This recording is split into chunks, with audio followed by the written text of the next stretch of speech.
में स्वामी मेरे कोटि प्रणाम। तेरी बगिया का वो फूल भरो जो फूल चढ़े प्रभु चरणन में। गुरु माता पिता गुरु बंधु सखा तेरे चरणों में स्वामी मेरा कोटि प्रणाम। तेरे चरणों में स्वामी मेरे कोटि प्रणाम। पंच परमेष्ठी भगवंतों को नमः। प्रातः स्मरण में चारों ही दादा गुरुदेवों के श्री चरणों में समता मूर्ति समन्वय साधिका तन में व्याधि मन में समाधिकारी के पूज्य गुरुदेव श्री चक्षु श्रीजी महाराज साहिब के पावन पुनीत श्री चरणों में अनंत अनंत आत्मभावेन वंदना।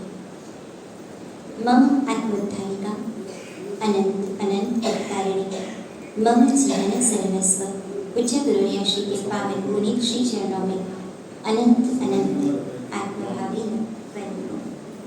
पाठ पर विराजित आदरणीय साधु जी भगवंतों को आनंद।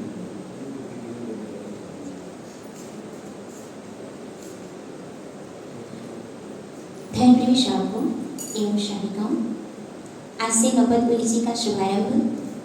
नौपत जी ओली जिसमें श्रीपाल राज का वचन किया जाता है श्री संघ के समक्ष।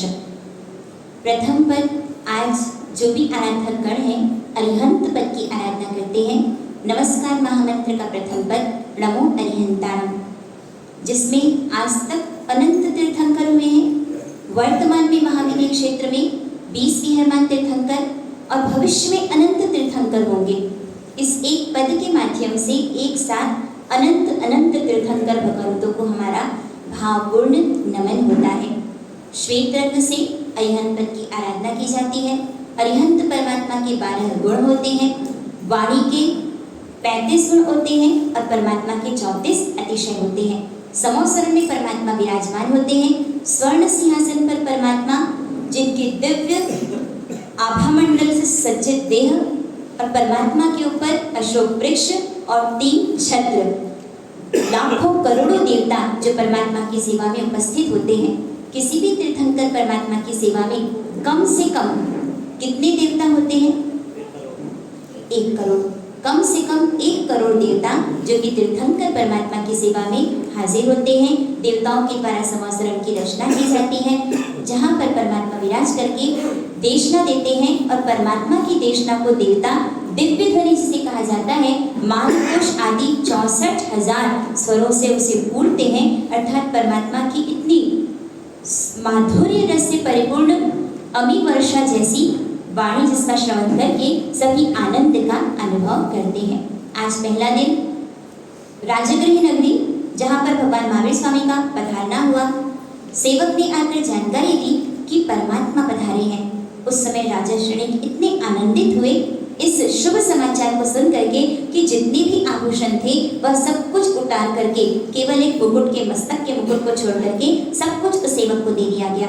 प्रातःकाल श्रेणिक राजा जो प्रजा के साथ बहुत ही ठाट बाट के साथ भगवान की वंदना करने के लिए जाते हैं, परमात्मा की देशना को श्रवण किया। प्रथम और अंतिम प्रहर में परमात्मा देशना देते हैं। परमात्मा की देशना पूर्ण होती है 3 घंटे की, किंतु अभी भी मन तृप्त नहीं हुआ तो वापस आ जाते हैं गौतम स्वामी के पास। गौतम स्वामी देशना का प्रारंभ करते हैं और देशना में नौपद के महत्व को उजागर करते हैं। यह नौपद अरिहंत सिद्ध आचार्य उपाध्याय साधु, अरिहंत और सिद्ध जो कि साध्य पद है, आचार्य उपाध्याय और साधु जो कि साधक पद है, और दर्शन ज्ञान चारित्र और तप ये जो है ये साधन पद है। इस तरह से जैसा कि श्रीपाल महाराजा ने शुद्ध भावोल्लास के साथ नौपद की आराधना की, इस तरह से हमको भी करना चाहिए। श्रेणिक महाराजा ने प्रश्न किया कि भगवान ये श्रीपाल कौन है? तब फिर गौतम स्वामी ने वर्णन किया 20वें तीर्थंकर मुनि सुव्रत भगवान के शासन काल में उस समय राजा प्रजापाल जिनकी 2 रानियां, दोनों ने समय पूर्ण होने पर 2 पुत्री मैना सुंदरी और सुर सुंदरी। एक शैव धर्म को मानती थी, अतः शैव पंडित के पास उनको पढ़ने के लिए भेजा, और एक चूंकि जैन धर्म को मानती थी, अतः जैन धर्म के मूलभूत सिद्धांतों का अध्ययन व्यवहारिक शिक्षा के साथ साथ करवाया गया। अध्ययन पूर्ण होता है, दोनों सभा में उपस्थित होती हैं। उस समय राजा ने प्रश्न किया, पुण्येन किम किम लभ्यते, अर्थात पुण्य से क्या प्राप्ति होती है। सुर सुंदरी ने उत्तर दिया, गानम च नृत्यम परिवार पूर्णम, जहाँ नृत्य, गान, शारीरिक वैभव, शारीरिक सुख, ये सारी सामग्री की प्राप्ति होती है, यह सब पुण्य का परिचायक है। और यही प्रश्न जब मैना सुंदरी से पूछा गया तो मैना सुंदरी ने उत्तर दिया, शीलम च दक्षम विणयो विवेकः। एक तरफ उत्तर था कि सुंदरता, शारीरिक सौंदर्य, यह पुण्य का उदय है, किंतु मैना सुंदरी ने उत्तर दिया, शील रूपी सद्गुण, पवित्रता का प्रेम, यह वास्तविक लोकोत्तर पुण्य का उदय है। एक तरफ यह कहा गया था कि मनोरंजन आदि की सामग्री यह पुण्य का उदय है, किंतु मैना सुंदरी ने कहा दक्षता, विनम्रता, विवेक, परिवार में सबके साथ सम और मेलजोल का व्यवहार, यह वास्तविक पुण्य का उदय है। गानम च नृत्यम परिवार पूर्णम, ऐसा परिवार जहाँ पर मौशा होता है, मनोरंजन आदि किया जाता है, यह पुण्य का उदय है। किंतु इधर मैना सुंदरी जिन्होंने यह उत्तर दिया था कि जहाँ गुरु भक्ति होती है, परमात्मा के चरणों में दत्त चित्त होकर के उनकी उपासना की जाती है, यह लोकोत्तर पुण्य का उदय। दोनों के प्रश्नों को सुन करके सभी संतुष्ट भी होते हैं, आनंदित भी होते हैं। प्रश्न का उत्तर देने के बाद दोनों के ही पंडितों को सम्मानित किया जाता है। प्रश्न किया गया कि चूंकि युवा वय में दोनों पहुंच चुकी थी, तो किसके साथ विवाह करवाया जाए। सुर सुंदरी ने कहा, प्रश्न से पहले ही राजकुमार अरिदमन कुमार जो कि राजसभा में बैठे थे, उनसे नेत्र मिले और ऐसा लगा कि अब यही, और कह दिया गया, यदि आपको उचित लगे तो ये मेरे जीवन के वर होंगे, बाकी आपकी जैसी आज्ञा। विनम्रता और साथ में कहीं न कहीं अहम की संतुष्टि का उत्तर था। तो राजा ने सुर सुंदरी का विवाह जो कि शंखपुरी के राजकुमार अरिदमन कुमार के साथ तय किया। इधर मैना सुंदरी से जब यह प्रश्न किया गया कि आपका विवाह किसके साथ किया जाना चाहिए, उस समय मैना सुंदरी ने कहा कि कोई भी योग्य बाला अपने मुख से किस तरह से कह सकती है। बार बार जब प्रश्न किया गया तब फिर थोड़ा सा राजा प्रजापाल जिनको थोड़ा सा उत्तेजना, थोड़ा सा उद्वेग आया, यह कहा गया कि पिताजी जब जैसा योग बनेगा वैसा हो जाएगा, जिस तरह से जैसा भी मेरा नियति, मेरी भव्यता या जैसा भी मेरे भाग्य में लिखा होगा।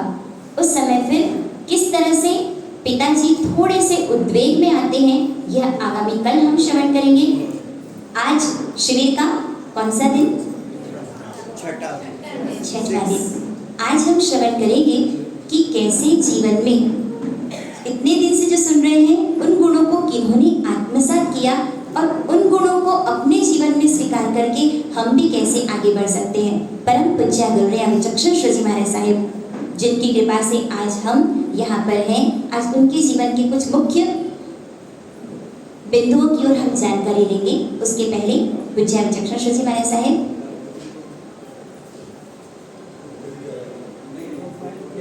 जय तू ही जय हो कीने, धन्य तुम्हें से गुरु मिले हो, कोटि कोटि प्रणाम,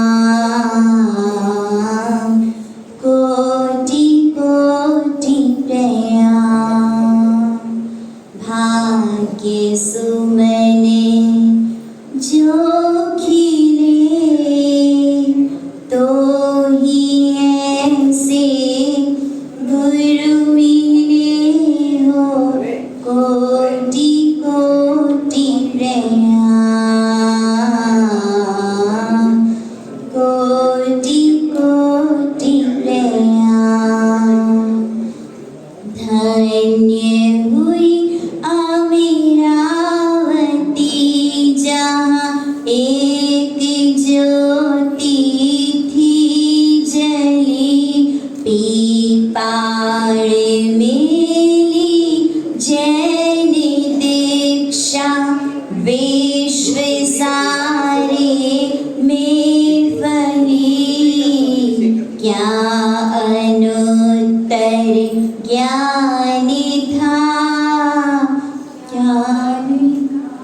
अनुरागी था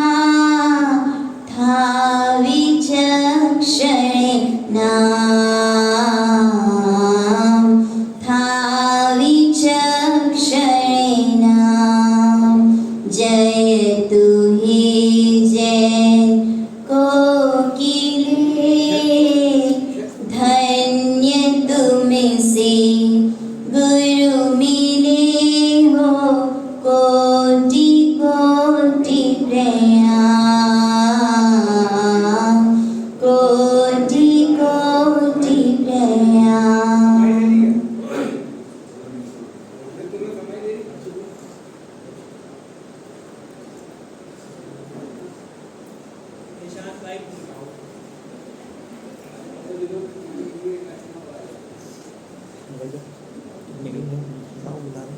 हे प्रेम सिंधु विचक्षणा, करुणामयी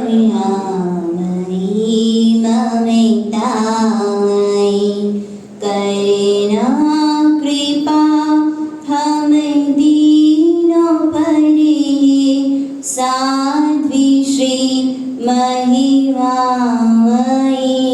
हे प्रेम सिंधु विचक्षणा, करुणामयी ममतामयी,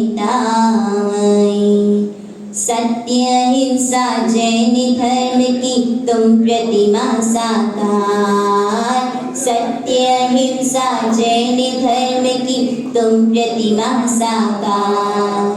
अपरिग्रह की कठिन साधना करी हंस कर पार। हे प्रेम सिंधु विचक्षणा, करुणामयी ममतामयी, तुमने खुद पीड़ा को सह कर पीड़ सही औरों की, तुमने खुद पीड़ा को सह कर पीड़ हरी औरों की। कर्तव्य करो सुकर्म करो, जियो और जीने दो की। हे प्रेम सिंधु विचक्षणा, करुणामयी ममतामयी, ऐसी दो आशीष यह जीवन में हो, महावीर भगवान चरण में यह जीवन अर्पित हो। हे प्रेम सिंधु विचक्षणा, करुणामयी ममतामयी, करना कृपा हम दीनों पर हे, साध्वी श्री महिमामयी। हे प्रेम सिंधु विचक्षणा, करुणामयी ममतामयी। बड़े विशेष श्री महाराज साहब की जय, सागी मंडल की जय। वास्तविकता है कि शिष्य का अपना स्वयं का कुछ भी अस्तित्व नहीं होता है। बूंद समाना समुद्र में, अर्थात शिष्य रूपी बूंद जो कि गुरु रूपी समुद्र में जाकर के विलीन हो जाती है। जय मीरा सूत्र में कहा जाता है, सुह गुरु जोगो, अर्थात सद्गुरु का योग मुझे प्राप्त हो।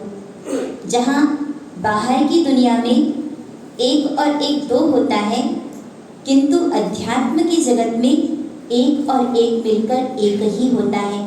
अर्थात गुरु और शिष्य, शिष्य का अस्तित्व पूर्ण रूप से सद्गुरु के चरणों में विलीन हो जाया करता है। परम पूज्य गुरुवर्या श्री विचक्षण श्रोजी महाराज साहेब आज अद्भुत जिनका व्यक्तित्व स्वनाम धन्या जी ने कहा जा सकता है। जैसा नाम वैसा ही जीवन के प्रारंभ से लेकर के समाधि मृत्यु, जो सभी का अपना एक मनोरथ या लक्ष्य होता है जिसे उन्होंने प्राप्त किया। अमरावती शहर जहाँ आषाढ़वती एकम रूपाबाई की कुक्षी से एक मानो रत्न का अवतरण हुआ।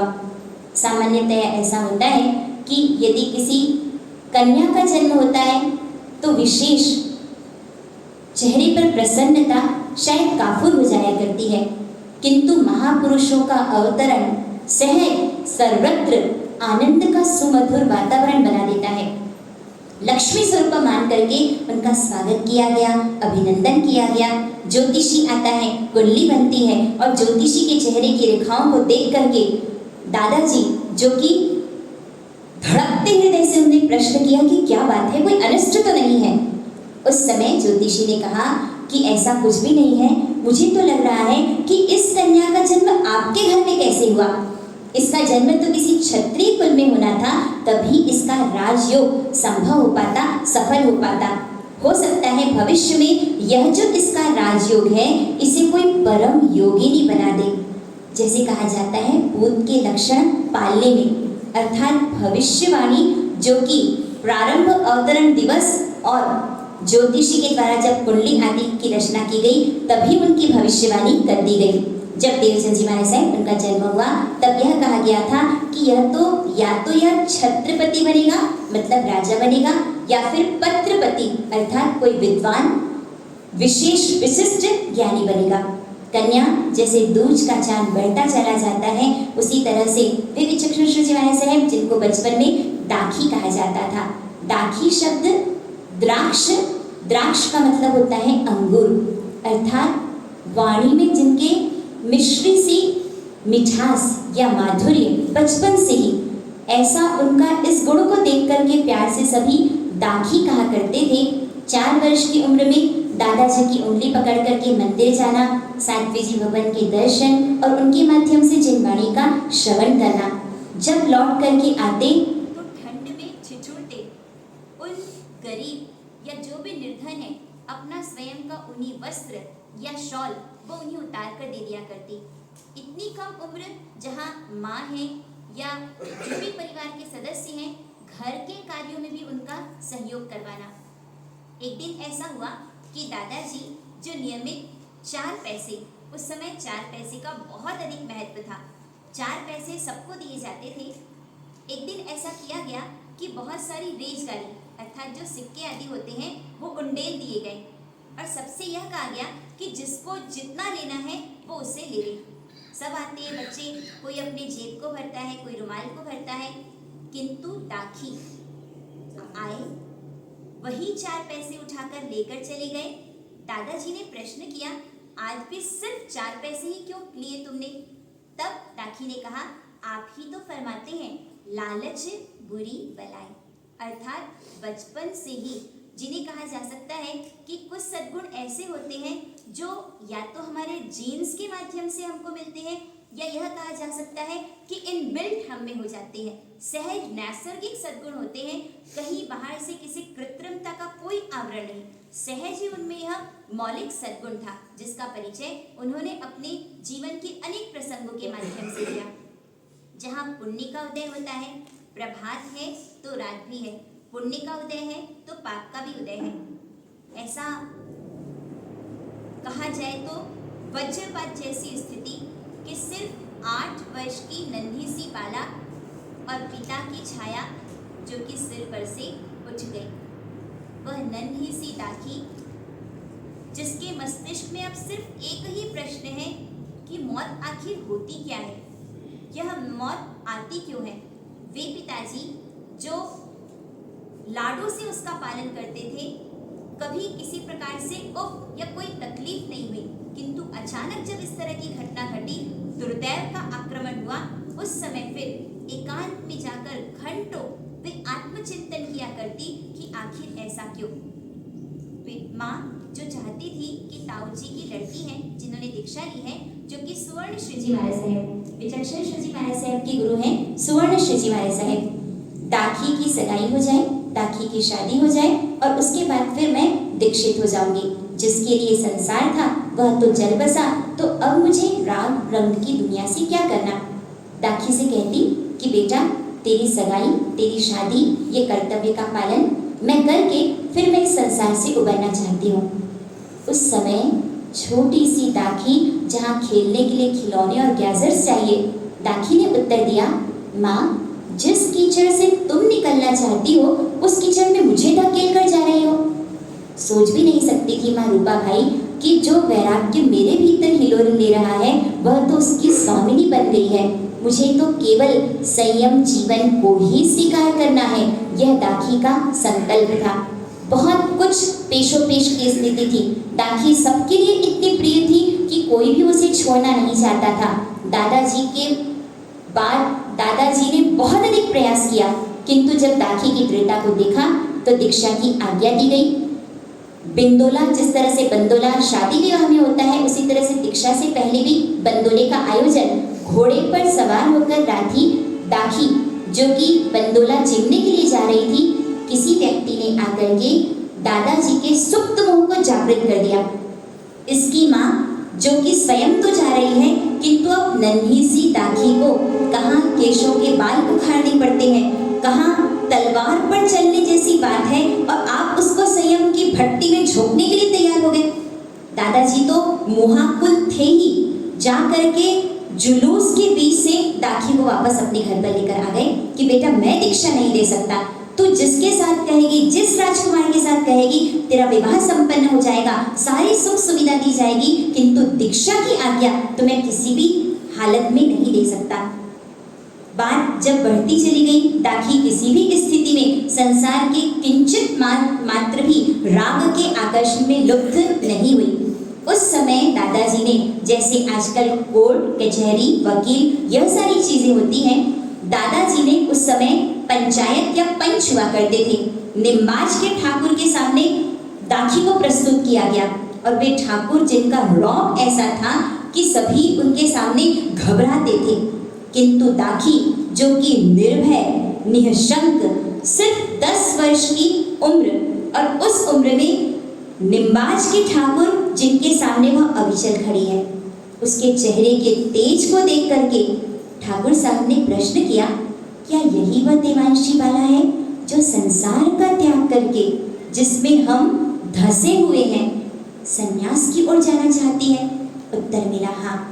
प्रश्न किया गया, दाखी, अपनी आवाज में उन्होंने तेजी लाई कि दाखी घबरा जाए, क्यों दीक्षा लेना चाहती हो?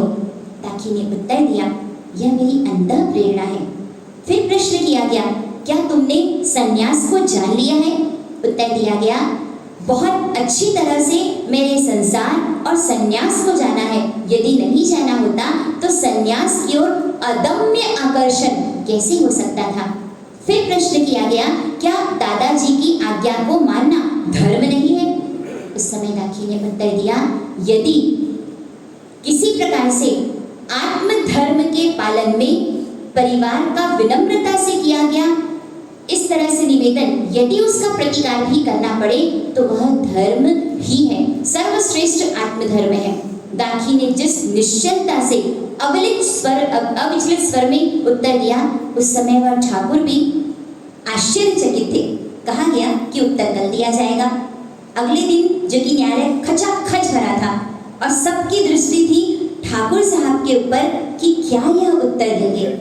उस समय ठाकुर साहब ने कहा कि यह कोई दिव्य बाला है, ना तो इसे किसी साध्वी जी ने बहकाया है, फुसलाया है, यह जिस मार्ग पर बढ़ रही है इसकी पूर्ण दृढ़ता है। अतः दादाजी विवेक से दाखी को दीक्षा की अनुमति प्रदान करें। सिर्फ 11 वर्ष की नन्ही सी उम्र में वह दाखी जो कि दीक्षित होती हैं और दीक्षा के पश्चात अकेले दीक्षित नहीं हुई, उनकी माँ रूपाबाई, दोनों की दीक्षा साथ होती है। पूज्य विचक्षण श्रीजी महाराज साहेब जो कि दाखी के रूप में, दाखी की दीक्षा होने के बाद वे जाने गए विचक्षण श्रीजी महाराज साहेब के रूप में, और उनकी माँ जिनका नाम रखा गया विज्ञान श्रीजी महाराज साहेब के रूप में। ज्ञान अर्जन, स्वाध्याय और साथ में सेवा, जो भी वडल गुरु बहन, साध्वी जी भगवान, गुरु बहन या गुरु भगवान, उनसे ज्ञान की प्राप्ति करना और ज्ञान को अपने आचरण में परिवर्तित करना। मात्र 21 वर्ष की उम्र में, अर्थात सिर्फ 10 साल ही सद्गुरु का सुयोग बन पाया, किंतु 10 साल में जो उन्हें प्राप्त करना चाहिए था वह सब कुछ प्राप्त कर लिया। शासन सेवा की जवाबदारी सिर्फ 21 वर्ष की उम्र में उनके सुदृढ़ कंधों पर आ गई। और जिस तरह से उन्होंने शासन की सेवा की, जिन शासन की महती प्रभावना की, आज जहाँ कहीं भी जाएं, जिन्होंने भी पूज्य विचक्षण श्री जी महाराज साहब को देखा है, वे कहते हैं अद्भुत, अलौकिक, अपूर्व, अप्रतिम प्रतिमा या सद्गुणों से अलंकृत जिनका जीवन था।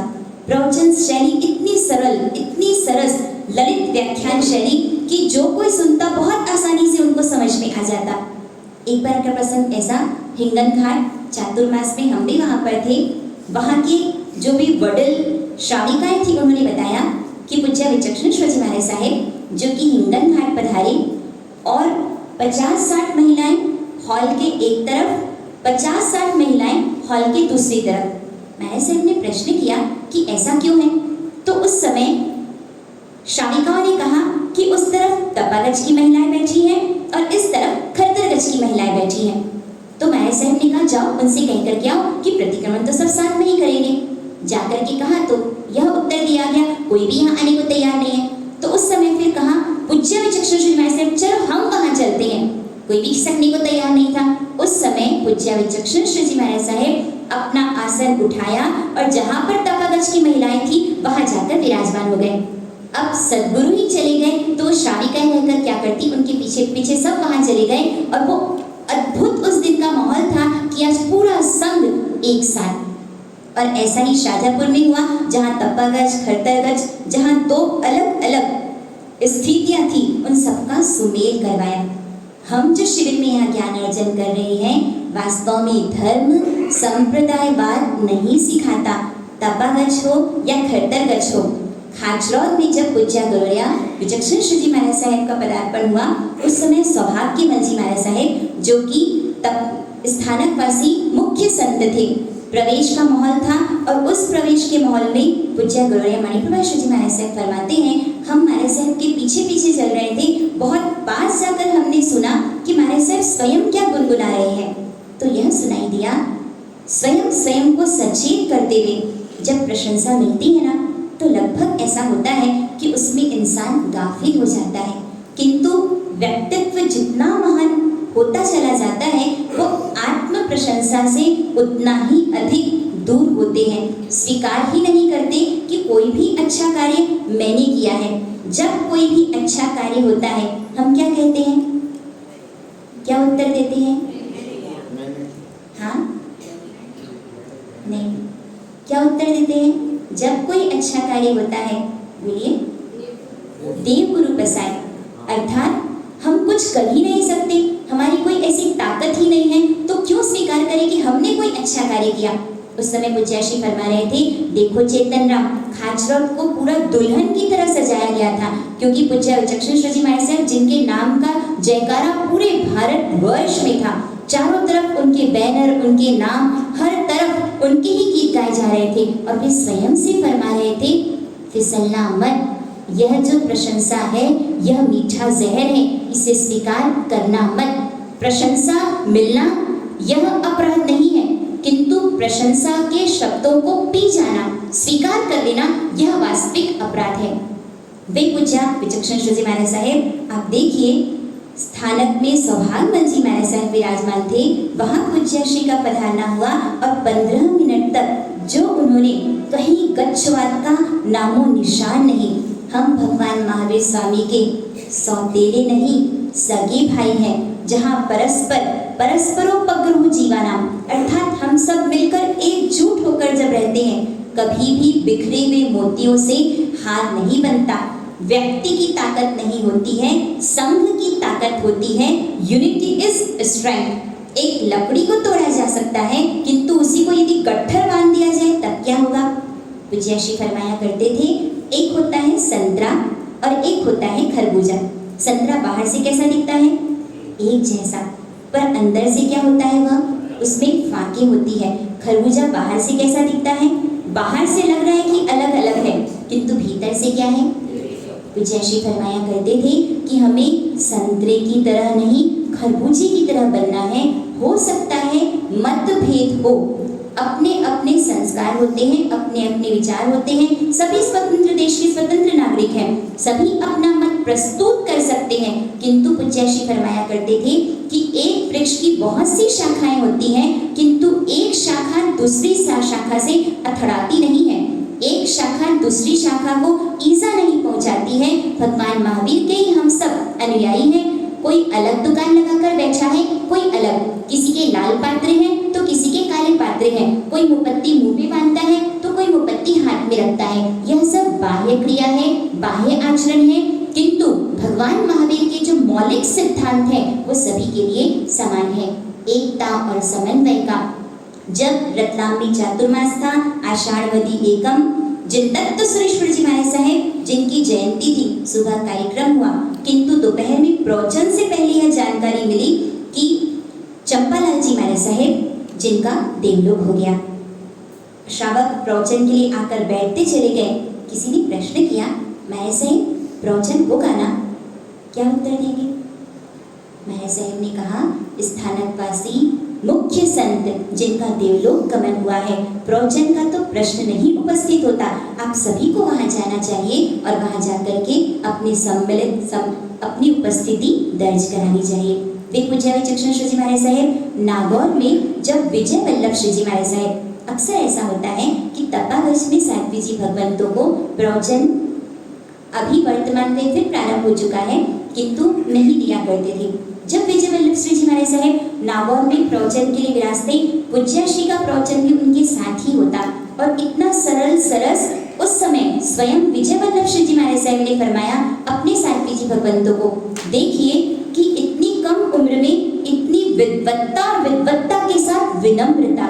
पूज्य शांति विजय सुरेश्वर जी महाराज साहेब आबू में जिनकी साधना स्थली है, जब पूज्य विचक्षण जी महाराज साहब उनके दर्शन के लिए पधारे और उनकी वाणी को बहुत ही लघुता के साथ, और वास्तव में विजय शांति गुरुदेव 50 वर्ष व्यतीत हो गए, किंतु आज भी मांडोली आबू उनका प्रत्यक्ष चमत्कार वास्तव में दिखाई देता है। ऐसे शांति विजय गुरुदेव, ऐसा नहीं है कि भक्त के हृदय में ही भगवान होते हैं, भगवान के हृदय में भी भक्त का वास हो सकता है, यदि वास्तव में भक्त हो जो कभी परमात्मा से विभक्त नहीं होता, जिसके हृदय मंदिर में परमात्मा सदैव सतत विराजमान होते हैं। स्वयं विजय शांति गुरुदेव जी ने फरमाया, यह विचक्षण श्री जी महाराज साहेब, आज तक अनेक साधु संत आते हैं, किंतु इनमें जो अकिंचनता है, अर्थात मैं कुछ भी नहीं हूँ, आई एम नथिंग, जो इनके व्यवहार से प्रकट होता है, तब उन्होंने कहा कि मैं तो इनको गुण श्री, अर्थात गुड़ में जैसी मिठास होती है ऐसी ही मिठास, ऐसा ही माधुर्य जो इनके वाणी में है, वो उन्हें गुण श्री इस तरह से संबोधित किया करते। पूज्य विजय वल्लभ सुरेश्वर जी महाराज साहेब जब नागौर में प्रवचन हुआ, तब उन्होंने फरमाया, भारत कोकिला कौन है? सरोजनी नायडू। भारत कोकिला के नाम से जानी जाती है सरोजनी नायडू। तब विजय वल्लभ श्री जी महाराज साहब देखिए, पूर्व के महान जो आचार्य होते थे, उनमें उदारता का गुण कितना समृद्ध होता था। तपागज के विशिष्ट आचार्य भगवान विजय वल्लभ सुरेश्वर जी महाराज साहब, जिनका अपना विशिष्ट नाम है तपागज में, उन्होंने यह फरमाया, जैसे जैन भारत कोकिला सरोजनी नायडू के रूप में है, उसी तरह से ये विचक्षण श्री जी महाराज साहेब, जो कि महावीर के उपवन में मीठे मीठे टहुकारे करने वाली, उन्हें जैन कोकिला पद से अलंकृत किया गया और एक आचार्य भगवान की उपस्थिति में जैन कुल कोकिला पूज्य विचक्षण श्री जी महाराज साहेब, पूरी सभा उनके जयकारों से गूंज उठी। संगठन के लिए किया गया प्रयास, वास्तव में महती शासन प्रभावना कब होती है? जब केवल अपने नाम का जयकारा नहीं। जब पूज्य विचक्षण श्री जी महाराज साहेब से प्रश्न किया गया कि भारत में चारों तरफ से, हर एक गांव से संघ उमड़ रहा है आपके दर्शन के लिए, तब पूज्य विचक्षण श्री जी महाराज साहेब ने फरमाया, संघ इस शब्द से और संघ में जो श्रावक श्राविका, उनके प्रति हमारे हृदय में अपार वात्सल्य है। उन्होंने कहा, श्री संघ के प्रति हमारे हृदय में वात्सल्य है, सम्मान है, बहुमान है, यह कहा कि ये सम्मान था, यह सम्मान है। और उन्होंने फरमाया लिखो कि यह संघ के प्रति हमारा जो सम्मान का भाव है रहेगा। अर्थात आज जहाँ दिव्य गति में पूज्य विचक्षण श्री जी महाराज साहब हैं, वहाँ रह करके भी श्री संघ के लिए जो उचित आवश्यक, वहाँ उनकी कृपा, दिव्य कृपा बरसती है। सच है कि हमने नहीं देखा है पूज्य विचक्षण श्री जी महाराज साहब को, पर ऐसा लगता नहीं कि देखा नहीं है। जब कभी बिहार आदि में कोई विशेष ऐसी परिस्थिति होती है, हृदय से उनसे प्रार्थना की जाती है, तो उनकी कृपा वास्तव में बरसती है और ऐसा एहसास भी होता है। पूज्य विचक्षण श्री जी महाराज साहब मंदसौर, जहाँ पर 20,000 की जनता, नदी के सिकता नदी का तट था, जहाँ पर परमहंस स्वामी प्रत्यक्षानंद जी, जहाँ उन्होंने भगवान महावीर, किसका नाम आता है भगवान महावीर के साथ? चंदन बालाजी का।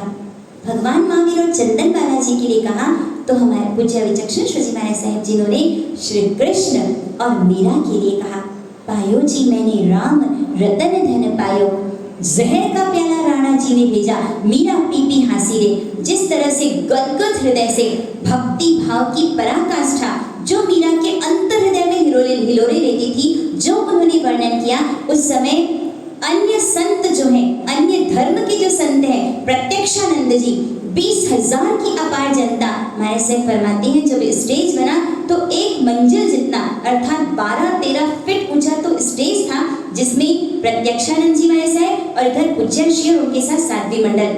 और उस समय प्रत्यक्षानंद जी महाराज साहब जिन्होंने कहा कि सच है कि मीरा जो कृष्ण की दीवानी थी, किंतु आज तो हम इनको जैन मीरा के रूप में दे रहे हैं। और उस समय उन्होंने जैन मीरा इस पद से पूज्य विचक्षण श्री जी महाराज साहब जिनको अलंकृत किया।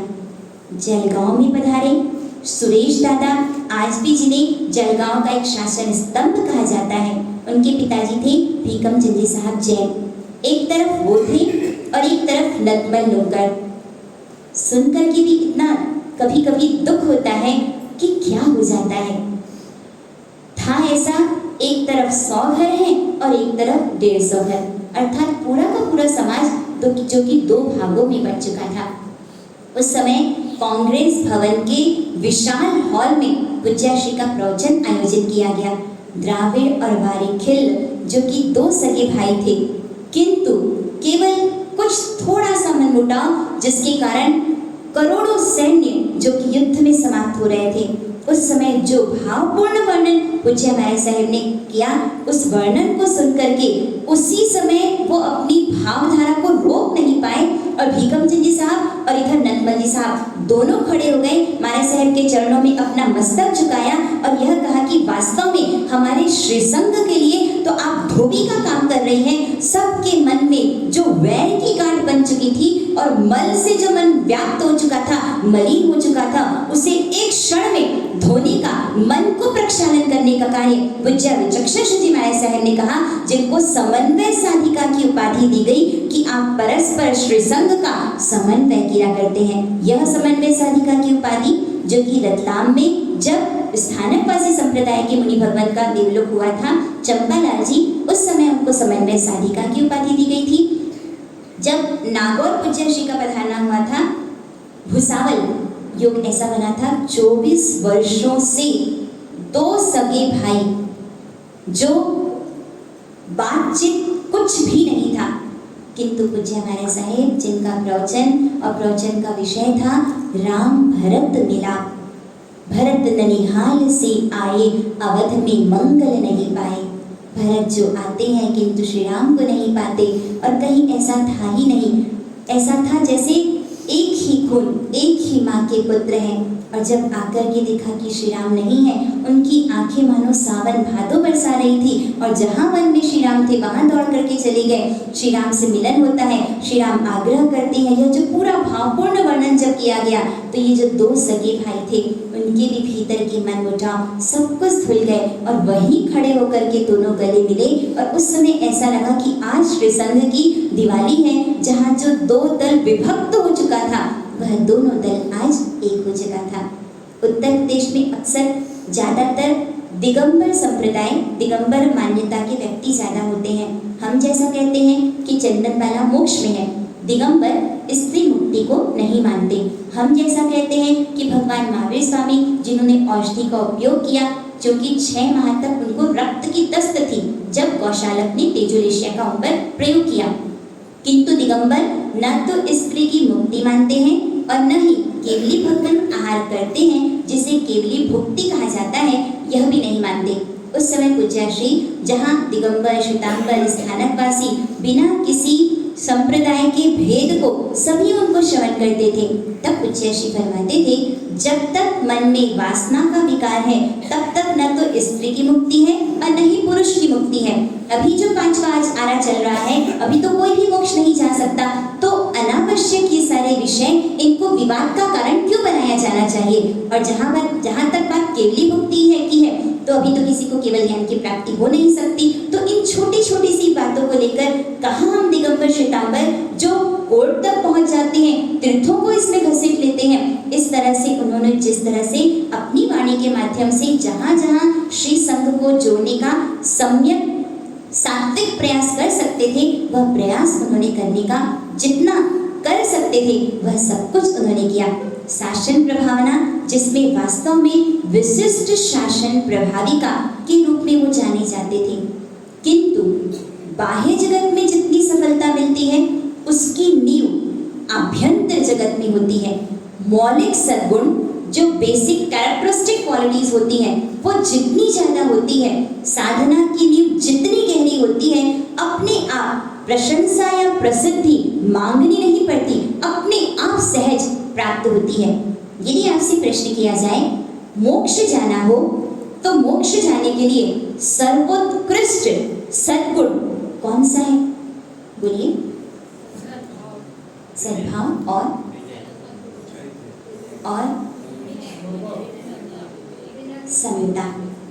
समता। यह शास्त्र वचन है, जे केवि गया मुखम जेवी गच्छन्ति जे गमिष्यन्ति ते सव्वे समाय पभावेन मुनियवम। इसका अर्थ ये है कि आज तक जितने भी मोक्ष गए हैं, जितने भी मोक्ष जा रहे हैं या जितने भी मोक्ष जाएंगे, सिर्फ और सिर्फ एक ही वह सद्गुण है, समता, जिन्हें समता मूर्ति कहा जाता है। आप सोचिए, सिर दर्द होता है, माइग्रेन होता है, सीवियर कमर में दर्द होता है, सहन नहीं होता। पूज्याश्री फरमाया करते थे 100 बिच्छू डंक मारे इतनी वेदना होती है। कैंसर की जिस तरह से भयंकर वेदना 1976 में मालपुरा में चातुर्मास था, उस समय एक दिन अचानक मारे साहब ने आयोडेक्स की मांग की, तो सबको आश्चर्य हुआ, मारे साहब तो कभी इस तरह से कुछ उपयोग ही नहीं करते। प्रश्न किया गया क्या क्यों आवश्यकता पड़ी? तब उन्होंने कहा कि पिछले काफी दिनों से छाती पर बेल जैसी गांठ उभर कर आई है, थोड़ा सा आयोडेक्स का दर्द होना स्वाभाविक था। यह गांठ की बात जैसे ही सुनी सब पका के रह गए। सबको लगा गांठ क्यों, गांठ कैसी, गांठ किस चीज की, एक अनहोनी से सभी भयग्रस्त हो गए। उस समय फिर जब डायग्नोस करवाया गया तो यह पता चला कि गांठ जो है वह कैंसर की है। 1977 में जयपुर में जितने भी कैंसर स्पेशलिस्ट डॉक्टर्स थे उनका सेमिनार था। विमल चंद जी साहब सुराना आज भी मोहनबाड़ी के निर्माण कार्य में जिनकी विशिष्ट अहम भूमिका है, उन्होंने डॉक्टर मेहता जो कि उस समय विशेष कैंसर स्पेशलिस्ट डॉक्टर थे, वो हमारे साहब के पास आए। सोचिए, जब बीमारी होती है हम क्या करवाते हैं? इलाज करवाते हैं, दवा लेते हैं, पेन किलर्स, एंटीबायोटिक्स, कैसे भी हमारी बीमारी ठीक हो जाए।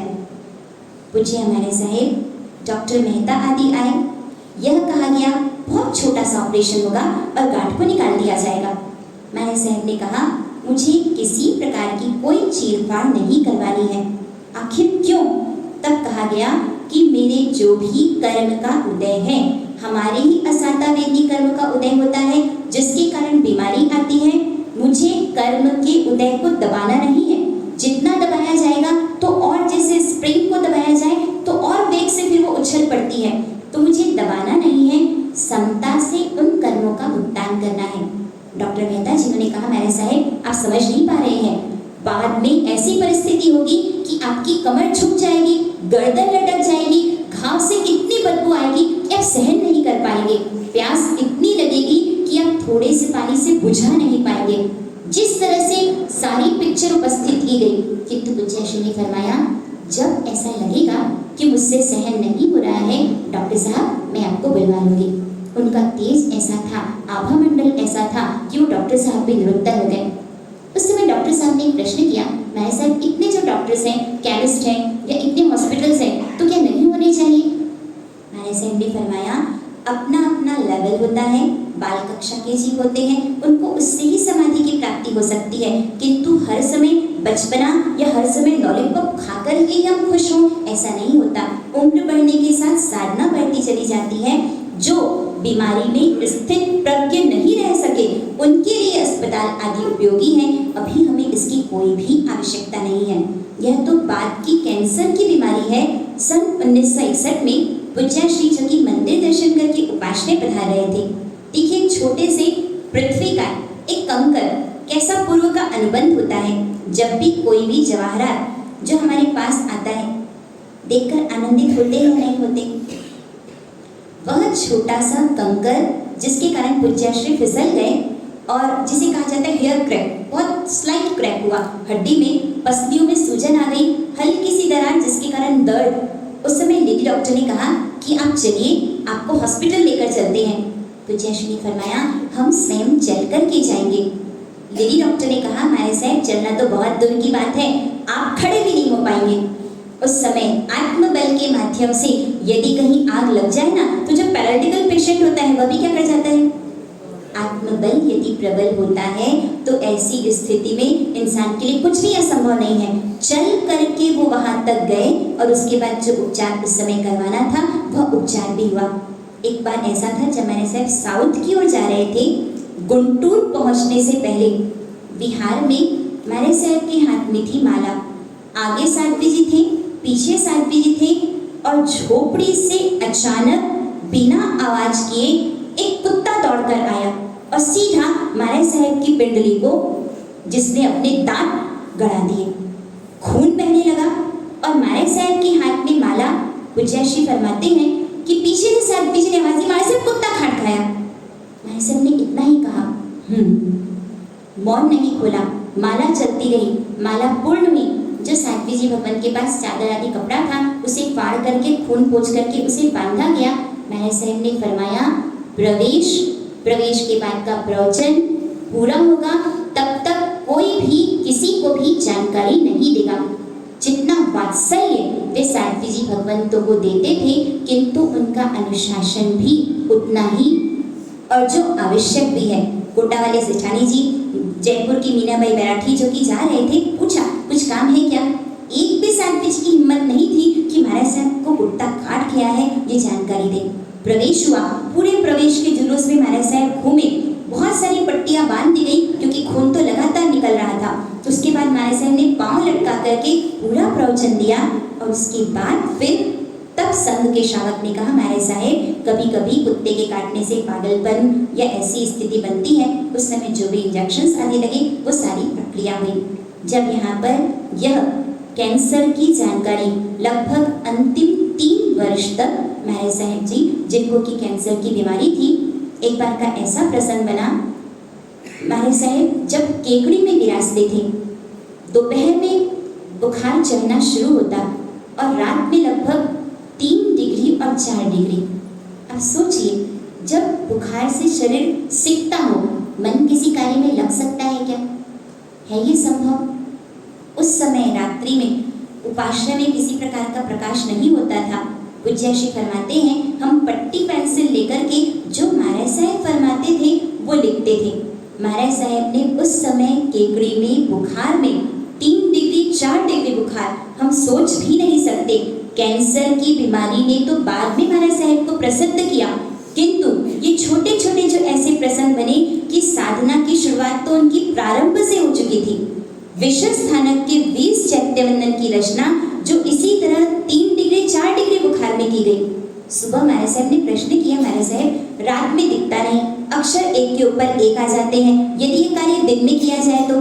तब महाराज साहब ने फरमाया कि रात में बुखार होता है, बुखार में हमारा ध्यान शरीर की ओर न चला जाए, वेदना में न चला जाए तो वेदना से अपने उपयोग को वंदना में लगाते हैं। इसके लिए महाराज साहब जैसा कि श्रीमद जी फरमाते हैं, उपयोग फेरवहु आवु जोइए, अर्थात जो हमारा उपयोग, हमारा ध्यान या हमारा कंसंट्रेशन, इसको बदलना आना चाहिए। 3 डिग्री बुखार होता है तो उठ करके बच्चे के लिए टिफिन बनाते हैं नहीं बनाते? है ये सच? यदि किसी को बहुत ज्यादा नी पेन है और उसी समय यदि पाँव में कांटा चुभ जाए, अब क्या होगा? ध्यान कहाँ जाएगा? अभी भी उसका अस्तित्व है घुटने के दर्द का, किंतु हमने क्या कर लिया? अपने उपयोग को बदल लिया, अपने ध्यान को कहाँ शिफ्ट कर लिया? उस कांटे में। बस जो महापुरुष होते हैं शरीर से अपना उपयोग हटा करके परमात्मा की भक्ति में और आत्मा तक ले जाते हैं, जिसके कारण शरीर में हो रहा है। बहुत से व्यक्ति आकर प्रश्न करते, भाई साहब इतनी तकलीफ, किंतु आपके चेहरे पर कभी कोई शिकन की रेखा नहीं दिखाई देती। ऐसे फरमाते, शरीर अपना काम कर रहा है, सड़ना, गलना, नाश होना ये पुतगल का स्वभाव है। शरीर अपना काम कर रहा है और हम अपना काम कर रहे हैं। हम तो यह कहा गया, मैंने से प्रार्थना प्रारंभ करें। साध्वी जी ने पूछा तो मैंने साहब ने कहा कि कहो, करो, तुमको आनंद मिलेगा। हम तो अपनी आत्मा की मस्ती में तल्लीन हैं, अर्थात बाहर जो कुछ भी हो रहा है उनके भीतर जो आत्मानंद था वो उसमें ही तल्लीन रहा करते थे। एक बार ऐसा प्रसंग बना, आहार और आहार में व्यंजन, और व्यंजन जो था वह ककड़ी का। जो गुरु भगवंत होते हैं वो सभी साध्वी जी भगवंत को आहार परोसते हैं। योग ऐसा बना कि ककड़ी कड़वी थी। मैंने साहब ने एक बार लिया, दूसरी बार वापस ले लिया। ऐसा लगता है शायद हमारे सबको ककड़ी पसंद आ गई, तो सब खुश हो गए, आनंदित हो गए। किंतु थोड़ा सा ककड़ी का जब स्वाद चखा तो पता चला ये तो कड़वी है। प्रश्न किया गया, मैंने साहब आपने क्यों नहीं पूरी? तब मैंने साहब ने फरमाया, हमने लिया, हमारा मन कड़वा नहीं हुआ, गुरु कृपा से हमारा मन सामान्य रहा। किंतु तुम यदि लेते, हो सकता है अभी साधना की उतनी परिपक्वता नहीं है, तो हो सकता था कि तुम्हारा मन थोड़ा सा गिर जाता, इसलिए हमने ऐसा कार्य किया। जैसे मंत्र का जाप किया जाता है, महाराज साहब यह मंत्र का जाप करते, कोई नहीं चाहिए, कुछ नहीं चाहिए। तो ऐसा कैसे संभव है कि कोई नहीं चाहिए, कुछ नहीं चाहिए? जब तक हम जिएंगे समाज में, व्यवहार में सबके साथ रहना पड़ेगा। तब महाराज साहब ने कहा, हमको व्यक्ति का चुनाव और वस्तु का राग नहीं चाहिए, रहेंगे सबके साथ, किंतु सेंस ऑफ ड्यूटी जिसमें कर्तव्य का पालन किया जाता है, न कि सेंस ऑफ अटैचमेंट जिसमें आसक्ति के साथ किसी के साथ जुड़ा जाता है। रहेंगे सबके साथ। 60 जिनकी शिष्याएं थी, किंतु कभी यह नहीं कहा कि ये ही आए, कोई भी आ जाए। जब बाहर जाते जंगल आदि के लिए, कोई भी आ जाए, और यदि किसी को व्यक्तिगत किसी की गलती बतानी भी होती तो फिर वो बाहर अकेले साध्वी जी महाराज साहब के साथ और बहुत ही माधुर्य के साथ, प्रेम के साथ, वात्सल्य के साथ, कि सामने वाले को लगे कि अद्भुत, जिस तरीके से जैसे डॉक्टर होता है, पहले स्पिरिट से बहुत अच्छे से हिलाता है, फिर कहता है कि जैसे मच्छर काटेगा ना, और कब इंजेक्शन लगता है पता ही नहीं चलता। इतने प्रेम से सामने वाले व्यक्ति की 10 अच्छाई को बताने के बाद बस इतनी सी गलती है, यदि इसी भी ठीक कर लोगे तो और ज्यादा तुम्हारा विकास होगा।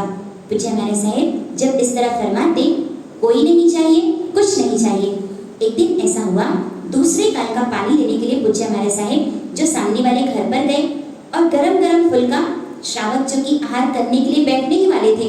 महाराज साहब हम तो दुकान में रहते हैं, मुझे थोड़ा सा लाभ दीजिए। तो पानी के मटकी के ऊपर जो टोपसी, उसमें फुल्का वह लिया, गरम गरम फुल्का, और मन प्रसन्न हो गया। जाके तुरंत महाराज साहब की पत्री में हम फुल्का परोस देंगे। और ऐसा ही किया। गुरु भक्ति थी और गुरु भक्ति में मन आनंदित होगा, यह स्वाभाविक सी बात है। गरम गरम फुल्का जो कि पूज्य श्री की महाराज साहब की पत्री में परोस दिया गया। महाराज साहब ने उस फुल्के को हटाकर अन्य पत्री में डाल दिया। जो साध्वी जी लेकर आए थे उनका मन थोड़ा सा दुखी हो गया। आप ही तो कहते हैं कोई नहीं चाहिए, कुछ नहीं चाहिए, आपने फुल्का क्यों नहीं लिया उस समय? फिर तब उन्होंने कहा, हमको कोई फर्क नहीं पड़ता। पूरे जीवन में महाराज साहब फरमाते हैं, गरम, ठंडा, अच्छा, बुरा, दिल्ली की सर्दी इतनी कि इतना इतना घी जम जाता था। 2 घंटे में साध्वी जी भगवान जो कि कोचरी लेकर के आते थे, किंतु महाराज साहब ने कहा हमको कुछ नहीं होगा। गैस की कुछ प्रॉब्लम्स थी, किंतु जिन भावों से हम इस आहार को लेते हैं हमको कोई फर्क पड़ने वाला नहीं है। कभी किसी प्रकार से आहार को लेके राग या कुछ अभिव्यक्ति अपने जीवन में कभी नहीं की। और महाराज साहब फरमाते हैं शायद ऐसा कहने में हमको कहीं भी झूठ का दोष न लगे, कहीं किसी प्रकार से कोई अतिशयोक्ति नहीं है। महाराज साहब ने फरमाया हमने गर्म फुल्का इसलिए नहीं लिया ताकि तुम्हारी चंचलता शांत हो जाए। आज यदि हम लेते तो कल फिर कहीं से जाकर के तुम व्यवस्था जमाते, और साधु जीवन में ऐसा संभव नहीं है। मणिलाल जी साहब डोसी दिल्ली के, जिन्होंने महाराज साहब का चातुर्मास भी करवाया, वे कहते महाराज साहब आपकी एक फोटो उस समय इंदिरा गांधी जो कि प्राइम मिनिस्टर थी उनके साथ में लेना चाहता हूँ। महाराज साहब ने कहा जैसे बच्चे की किसी गलती पर माँ को मुस्कान आ जाए। महाराज साहब ने फरमाया मणिलाल यदि मेरी फोटो खिंचवानी है ना तो चलो महाविद्य क्षेत्र सिमंदर स्वामी के साथ मेरी फोटो खिंचवाना, हमें किसी राजनेता के साथ फोटो नहीं खिंचवानी है। विद्यानंद जी महाराज साहब जो कि दिगंबर संप्रदाय के मुख्य संत, सुशील मुनि जी स्थानकवासी, ऐसे कितने साधु साध्वी जब दिल्ली में 2500वीं महावीर भगवान महावीर के 2500 वर्ष पूर्ण हो रहे थे, तब उस समय विशेष बड़ा आयोजन किया गया था। पूज्य विज्ञान श्री जी महाराज साहब जो महाराज साहब की सांसारिक माता जी थी, देखिए माता पिता के प्रति कर्तव्य का पालन कैसे किया जाता है। लगभग 20 से 25 हजार की जनता थी, लगभग 200 साधु साध्वी, किंतु उस सभा में महाराज साहब कभी नहीं गए। हर समय पूज्य मणिप्रभा श्री जी महाराज साहब जो हमारे गुरु महाराज हैं अपने प्रतिनिधि के रूप में उनको भेज दिया करते थे, और यह कहा करते थे पाठ पर बैठकर सेवा धर्म के उपदेश हमने बहुत दिए हैं, अब यह समय है उस सेवा धर्म को जीवंत करने का। जो सांसारिक माता जी विज्ञान श्री जी महाराज साहब 3 साल तक लकवे की बीमारी और एक पाठ पर होते थे, कोई फ्रूट नहीं, कोई जूस नहीं, केवल दाल का पानी, उसमें 1 रोटी 2 रोटी चूर कर दे दी जाती थी। अब और विराधना और असाता वेदनी का बंद नहीं करना है। सफाई इतनी होती थी कि मक्खी तो आ जाए, और स्वयं रात में 11 बजे से 1 बजे तक स्वयं पूज्य विचक्षण श्री जी महाराज साहब जो कि सेवा में उपस्थित रहते थे। सबका अपना अपना समय था। सेवा धर्म जो वास्तव में यदि कहा जाए तो सर्वोत्कृष्ट तीर्थंकर नाम कर्म का बंद कराने वाला, हमने बहुत उपदेश दिया है। अब उस सेवा धर्म को हमको जी करके बताना है। 3 वर्ष तक जिसे कहा जाए अडिखम उभा रहिश, सतत माँ महाराज की सेवा में जो उपस्थित थे, और जैसे ही देवलोक हुआ यह घोषणा कर दी गई कि अब हम जयपुर की तरफ विहार कर रहे हैं। लोगों को लगता था कि माँ के प्रति इनका राग है, माँ की ममता, किंतु किसी ने भी पूज्य महाराज साहब की आंखों में एक कण किंचित भी आंसू या गीलापन नहीं देखा। कर्तव्य की भावना से उन्होंने माँ की सेवा की, और उसके पश्चात फिर जयपुर की ओर विहार, जिसमें आपने सुना होगा अमरचंदी साहब नाहर जो पहले बताया गया, महाराज साहब के एक वाक्य को सुनकर के खड़े खड़े आजीवन मौन का पचक खान लिया। 16 वर्ष तक सिर्फ एक कमरे में साधना, वाहन का त्याग, सवारी का त्याग, सांसारिक रिश्तेदारी, सब कुछ त्याग, सिर्फ साधना और स्वाध्याय, एकाशना और एम्बिल, इस तरह से तप करते करते जिन्होंने अपने जीवन को सार्थक किया, ऐसे अमरचंदी साहब नाहर जिनको अपने समाधि मरण का ज्ञान हो गया। इस दिन मेरा अंतिम समय होगा, 35 दिन का जिनका संधारा सीजा। जयपुर जब पुनः आगमन हुआ, जयानंद जी महाराज साहब जो पूज्य महाराज साहब को गुरु माँ के रूप में मानते थे, देवचंद जी महाराज साहब के साहित्य का विवेचन, जो अध्यात्म का मर्म पूज्य श्री ने फरमाया, पूरा चातुर्मास स्वाध्याय में बीता। जब 1979 महाराज साहब का विहार हो रहा था, उस समय मंदिर जी में पूज्य श्री पहुंच गए। सिर्फ 10 वर्ष की उम्र में जिन्होंने दीक्षा ली, उनसे कहाँ कोई पाप निष्पाप जीवन था, कहीं राग किसी के प्रति अंश भी नहीं यदि कहा जाए तो। उन्होंने कहा महाराज साहब मुझे आलोचना लेनी है। जयानंद जी महाराज साहब ने कहा आपके जीवन में तो कहीं से कोई भी, कायिक तो बहुत दूर की बात है, वाणी का तो संभव ही नहीं है, किंतु मानसिक पाप भी है ही नहीं आपके जीवन में, आप आलोचना लेंगे। महाराज महाराज साहब ने कहा, महाराज साहब मेरी आत्मा आप गुरु महाराज हैं, जबकि वो गुरु मानते थे, पूज्य श्री को गुरु माँ के रूप में स्वीकार करते थे।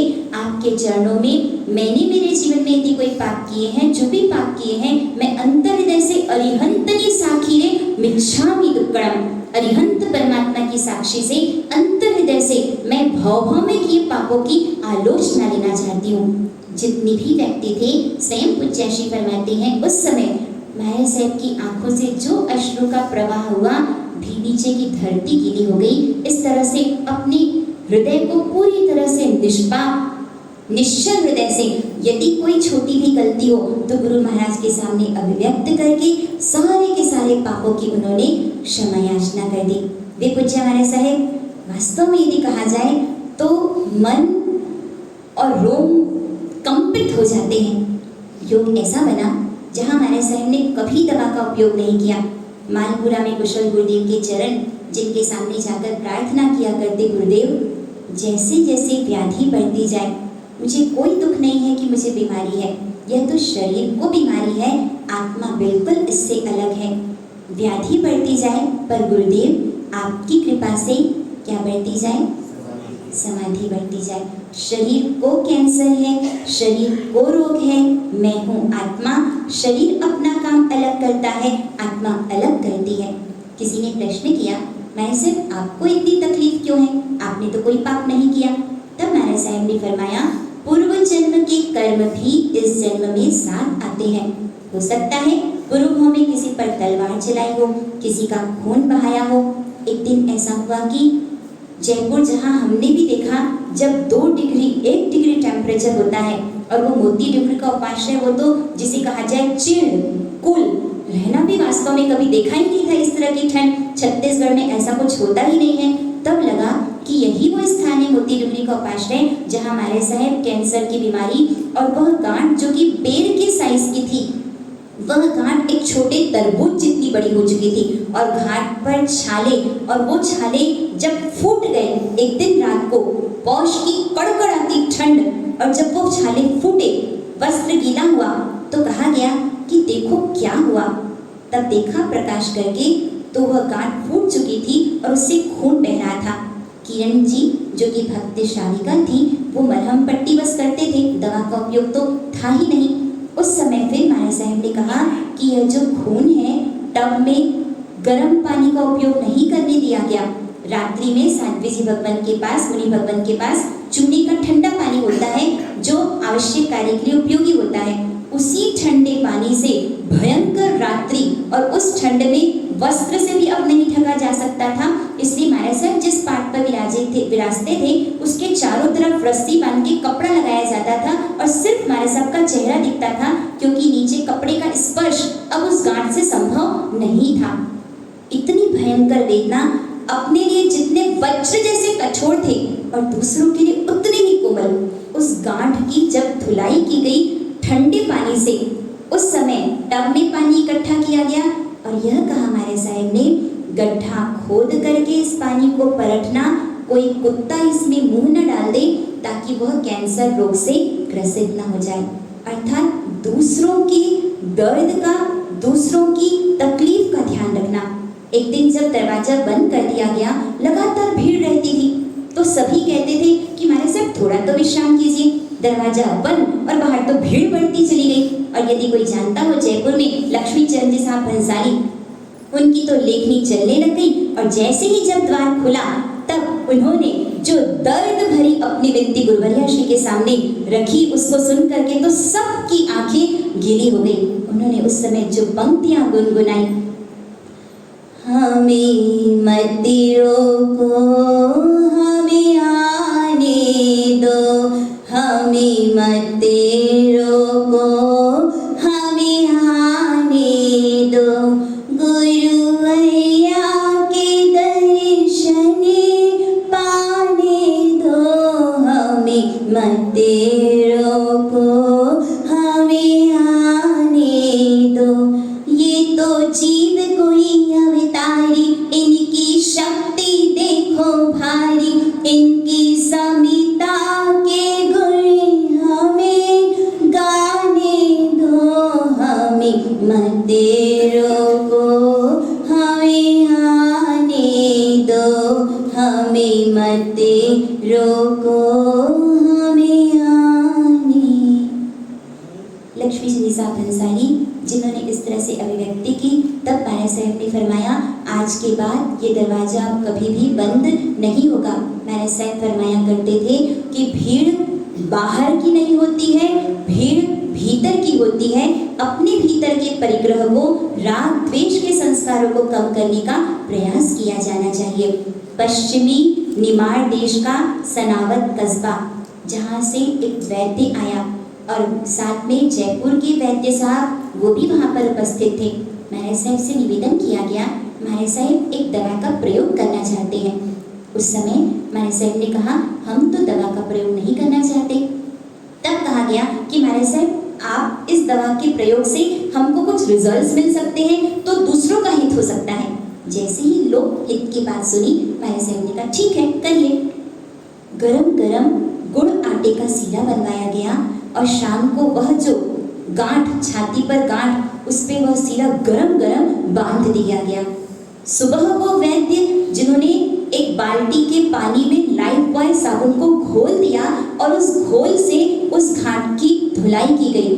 फिर वापस शाम को उसी गांठ पे फिर वापस घोल से धुलाई की गई। उस समय उस गांठ का रंग जो कि तांबे की तरह लाल सुर्ख हो गया। और महाराज साहब फरमाते हैं कि वो पूरी प्रक्रिया में बड़े महाराज साहब बस इस तरह से सिर्फ गांठ को देखते थे।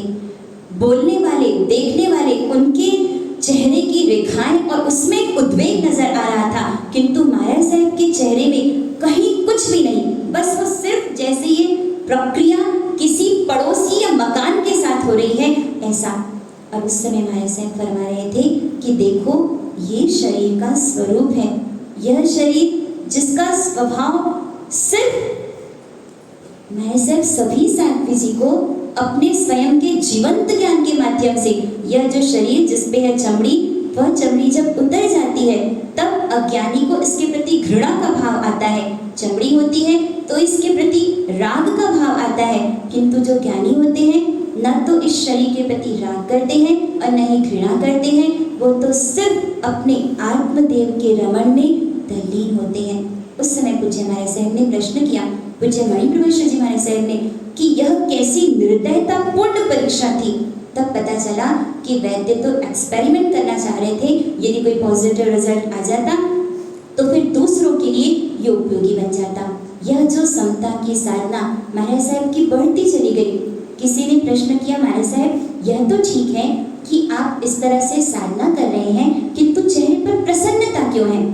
एक बार मोती डोंगरी का उपाश्रय हमारे सर विराजे थे तो अचानक मां से कि मुझे चीख निकल गई।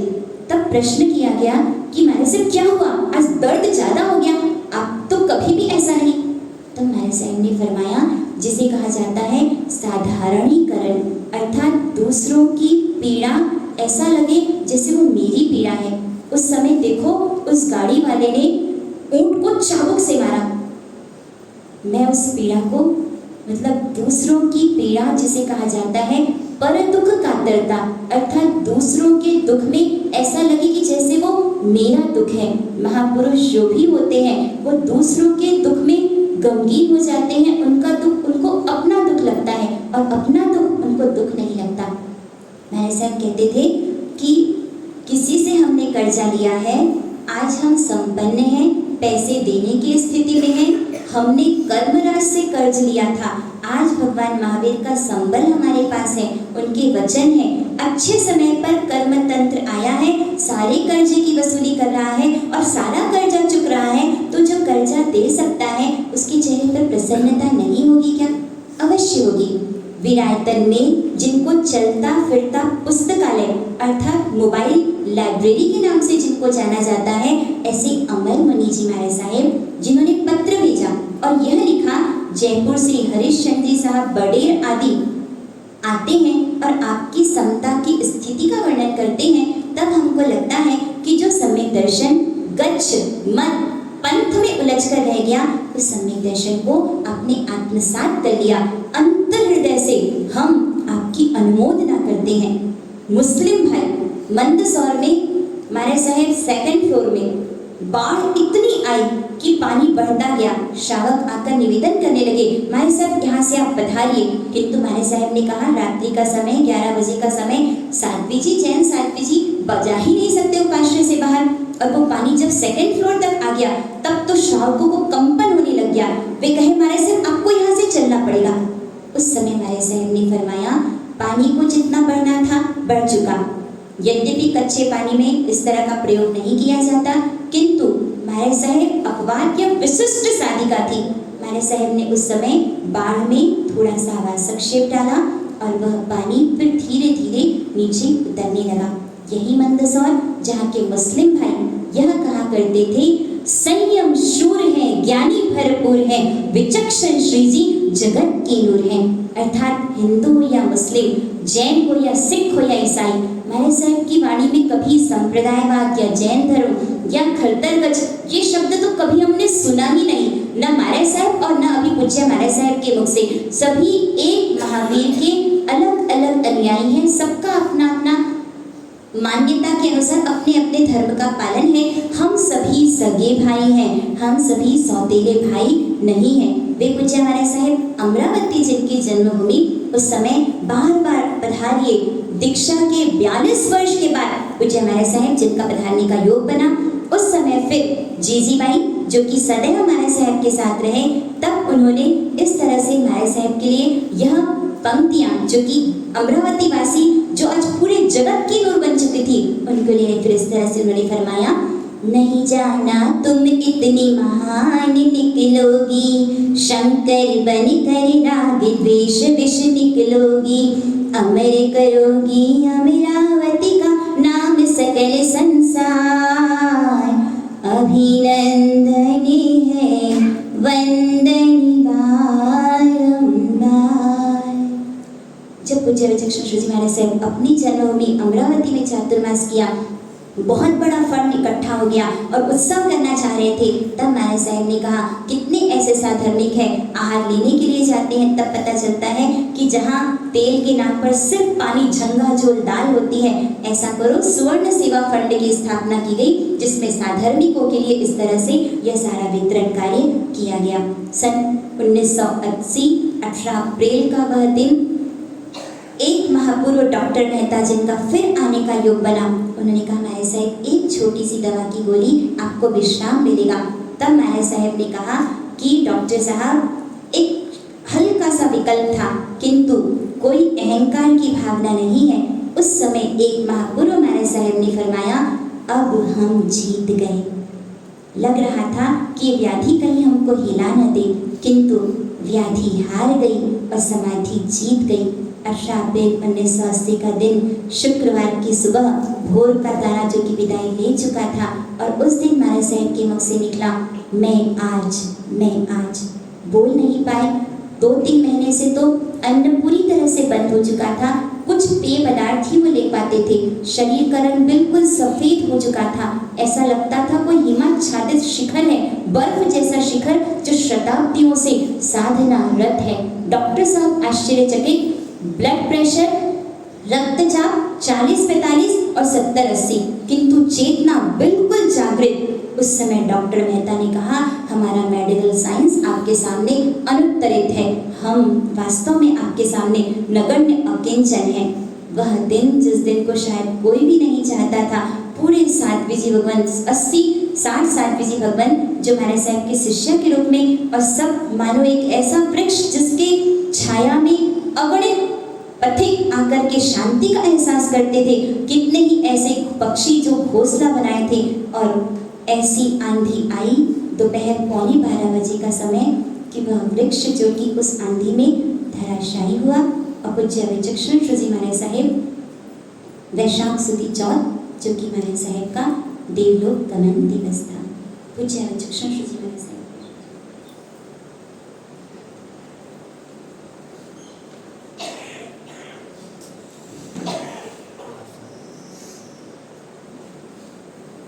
आज इसलिए आपके सामने यह सब प्रस्तुत किया गया कि वो एक आदर्श या ऊंचाई हमारे सामने उपस्थित हो, और उन सद्गुणों का एक अंश वो हमारे जीवन में प्रस्तुत हो सके। सचिन भाई आज जिनके 12 उपवास हैं, वास का वचन खाएं।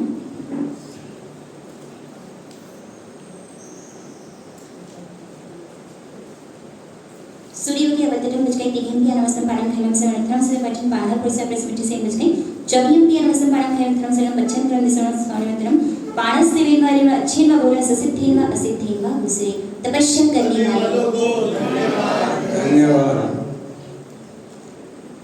बोलिए कलिकुंड पार्श्वनाथ भगवान की, चारों दादा गुरुदेव की, पूज्य विचक्षण श्री जी महाराज साहब की, पाठ पर विराजित साध्वी श्री वैरागनिधि जी महाराज साहब, जैना श्री जी महाराज साहब, रिजुमना श्री जी महाराज साहब के श्री चरणों में मेरा बारंबार नमन बंधन।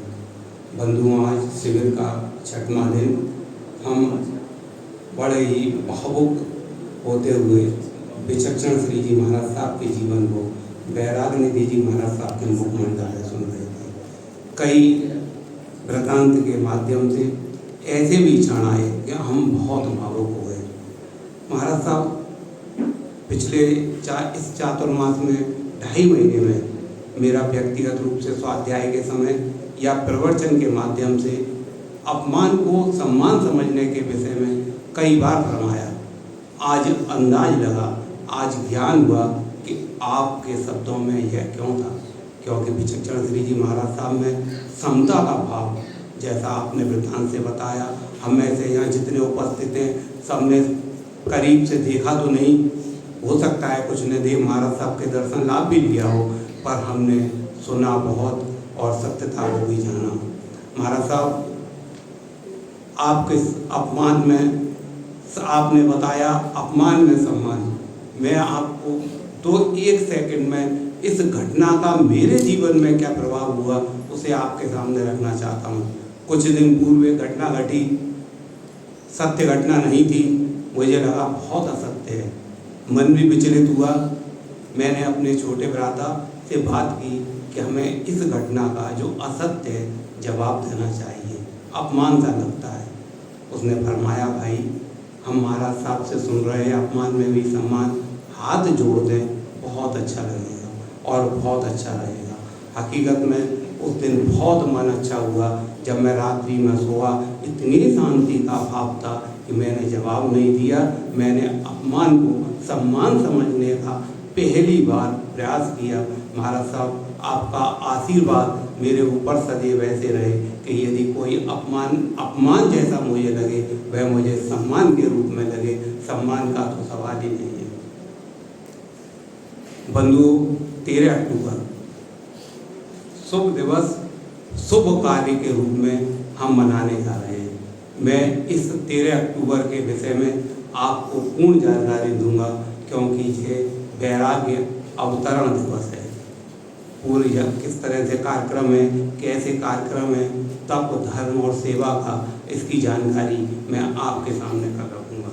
बंधुओं, आज हमारे बीच में भरतपुर से अनिल कुमार जी विशिष्ट अतिथि के रूप के अंदर पधारे हैं। मैं संघ की ओर से आपके बहुमान के लिए आग्रह करूंगा कि आप आगे आएं। महिला मंडल भी बहुमान के लिए रॉबिन जैन, रजत गादिया और सीए चिराग जैन, यदि पूरा हो गई हो सम्मान तो कृपया आगे आएं और भाई अनिल जी का सम्मान करें संघ की ओर से। फिर ये रजत खड़े हो रहे हैं तो अंकित पाटनी जरा फोटो लेने की कृपा करें, मुझे कहना नहीं पड़े, मेरा मोबाइल तुम्हारे हाथ में है। और आपके संग श्राविका बहनें भी आई हुई हैं। मैं संघ से जिनकी सब पूरा हो गया हो समाई, तो संघ से कोई भी 3 श्राविका आएँ और श्राविका बहनों का सम्मान करें। मैं यहाँ से नज़र भी नहीं आ रहे हैं तो नाम नहीं ले पाऊँगा। कोई भी 3 श्राविका बहनें आ जाए और सम्मान करें। राजकुमार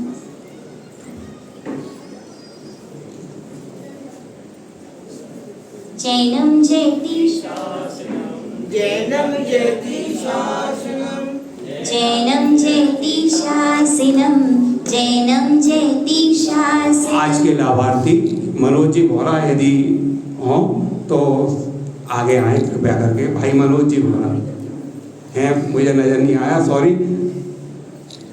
और के भाई वो भी लाभार्थी हैं आज के। 2 मिनट आप भी आ गया के भगवान में। मनोज बोरा जी और के कोठारी जी। जैनम जयति शासनम, जैनम जयति शासनम, जैनम जयति शासनम, जैनम जयति शासनम, वंदे शासनम, वंदे शासनम, थोड़ा था वंदे शासनम, वंदे शासनम, वंदे शासनम, वंदे शासनम।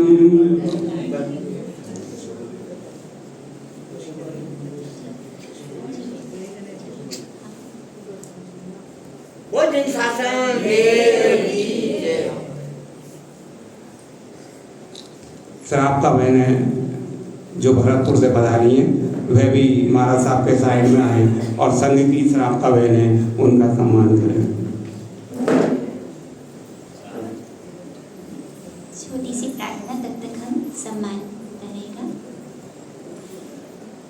हे प्रेम सिंधु विचक्षया करुणामयी ममतामयी करुणा कृपा हम दीनों परि साध्वी श्री महिमामयी। हे प्रेम सिंधु विचक्षया करुणामयी ममतामयी सत्य हिंसा जैन धर्म की तुम प्रतिमा साकार।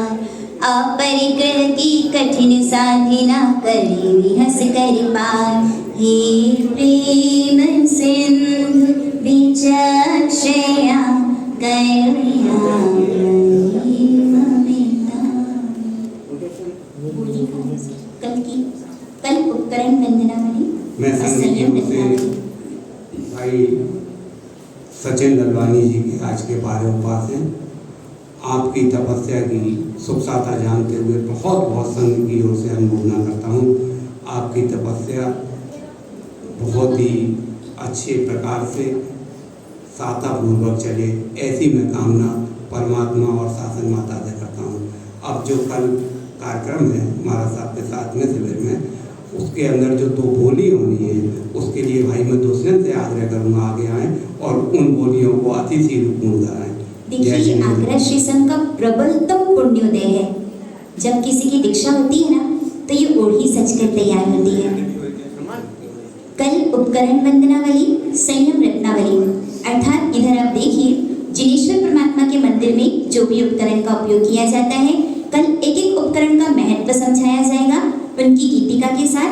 और यह जो है संयम रत्नावली अर्थात दीक्षा के सारे उपकरण जो कि यहाँ के शिवरार्थी जितने हैं, यह सारा जो परिश्रम है शिवरार्थियों का है और उसमें प्रेरणा या मार्गदर्शन के रूप में छोटे से महाराज साहेब रिजुमना श्री महाराज साहेब का है।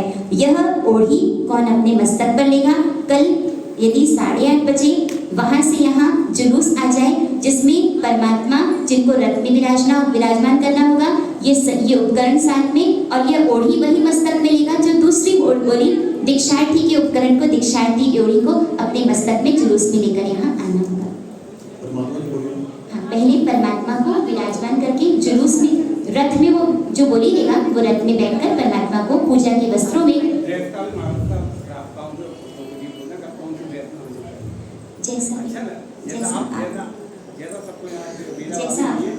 जैसा कि महाराज साहब ने बताया कि कल संयम के उपकरण और ये मंदिर जी के उपकरण इसकी बोली होनी है यहाँ पर।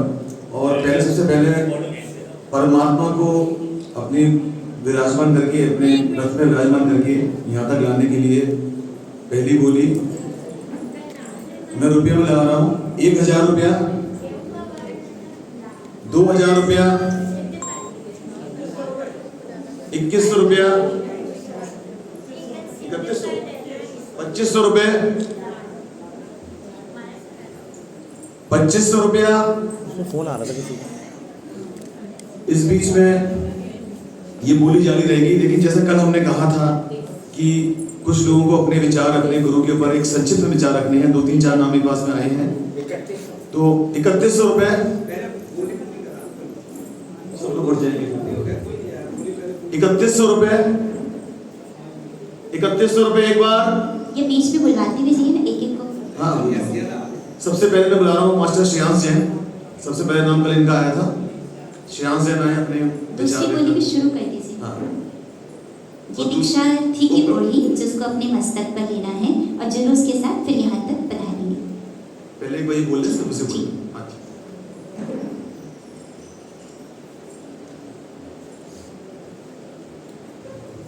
पाठ पर विराजित साध्वी जी को मत्थे वंदामी और आप सभी को सादर जय जिनेन्द्र। गुरु की महिमा गाना कितना मुश्किल है, इस बात का अनुमान हम इस बात से लगा सकते हैं कि जिन शासन जो अहिंसा परमो धर्म नहीं आज्ञा परमो धर्म है। भगवान ने कहा आनय धर्मो कि निग्रंथ गुरुओं की आज्ञा में ही धर्म है। तो जो निग्रंथ गुरु सुधर्मा स्वामी के पाठ पर बैठे हैं उनकी महिमा को मैं बहुत शॉर्ट में बताना चाहूँगा कि मेरे पास राइट नॉलेज नहीं है। राइट नॉलेज जो रोशनी का काम करती है, सही चीज को हम पहचान सकते हैं रोशनी में। मेरे पास सम्यक ज्ञान नहीं है, राइट नॉलेज नहीं है। सम्यक दर्शन जो नेत्र के जैसा है, जिन आंखों से हम देख सकते हैं क्या सही है क्या गलत, वो नेत्र रूपी सम्यक दर्शन राइट फेथ भी मेरे पास नहीं है। और परमात्मा के मार्ग पर चलना, एक अच्छे श्रावक को कैसा रहना चाहिए, वो चलने की शक्ति भी मेरे पास नहीं है। तो सम्यक चारित्र रूपी पैर भी मेरे पास नहीं है। अब ऐसी कंडीशन के अंदर मेरा इमोशनल, स्पिरिचुअल और फिजिकल वेलबींग कैसे होगा, मैं कैसे आगे बढ़ सकता हूँ, क्या उपाय है? क्योंकि अंधेरा आसपास है, आंखें भी नहीं है, पैर भी नहीं है। तो ऐसे समय में गुरुदेव आप तो 3 रत्नों के धारक हैं, आपके पास तीनों हैं, तो आप ही मेरे इस धर्म रथ के सारथी बन जाइए। आप ही मेरे को सही मार्ग पर लेके जाइए और आप ही इस धर्म रथ के सारथी के रूप में मेरे स्पिरिचुअल, इमोशनल, फिजिकल और मेंटल वेलबींग के मार्ग को प्रशस्त करिए। तो यही गुरुओं की महत्वता है, जिसको विनम्र सागर जी ने बहुत अच्छे से बोला कि आज वो सुबहान आज पचेली में पुण्यमयी हो। कि गौतम स्वामी जब भगवान महावीर को मिलते हैं तो जब एक अच्छा शिष्य गुरु को मिलता है तो इस संसार कि जो संसार का हाथ है उसके हाथ में पुण्य आ जाता है। तो ये एक शिष्य की महिमा है और एक गुरु की महिमा है। जब एक शिष्य और गुरु साथ में मिलते हैं तो पूरे संसार का पुण्य खिल उठता है। इन्हीं शब्दों के साथ जय जय।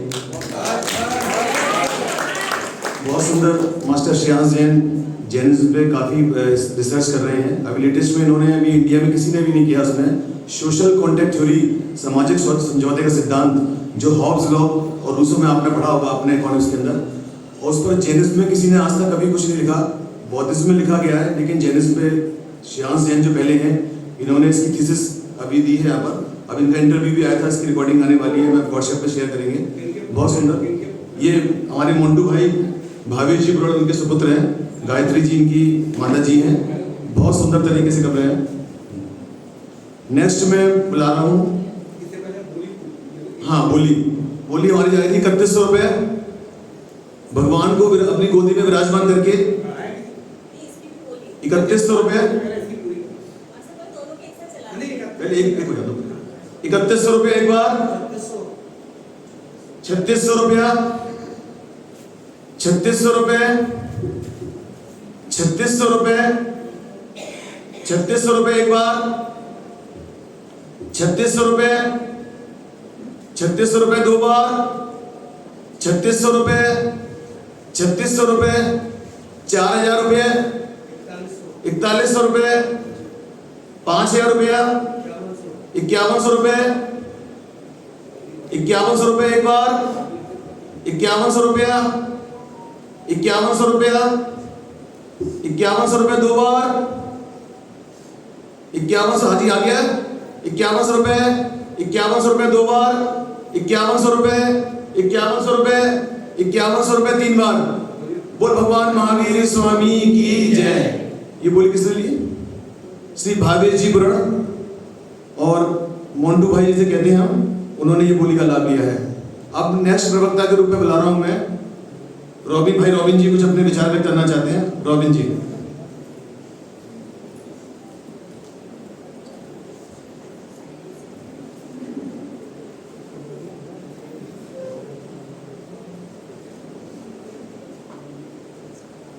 बोलो भगवान महावीर स्वामी की जय।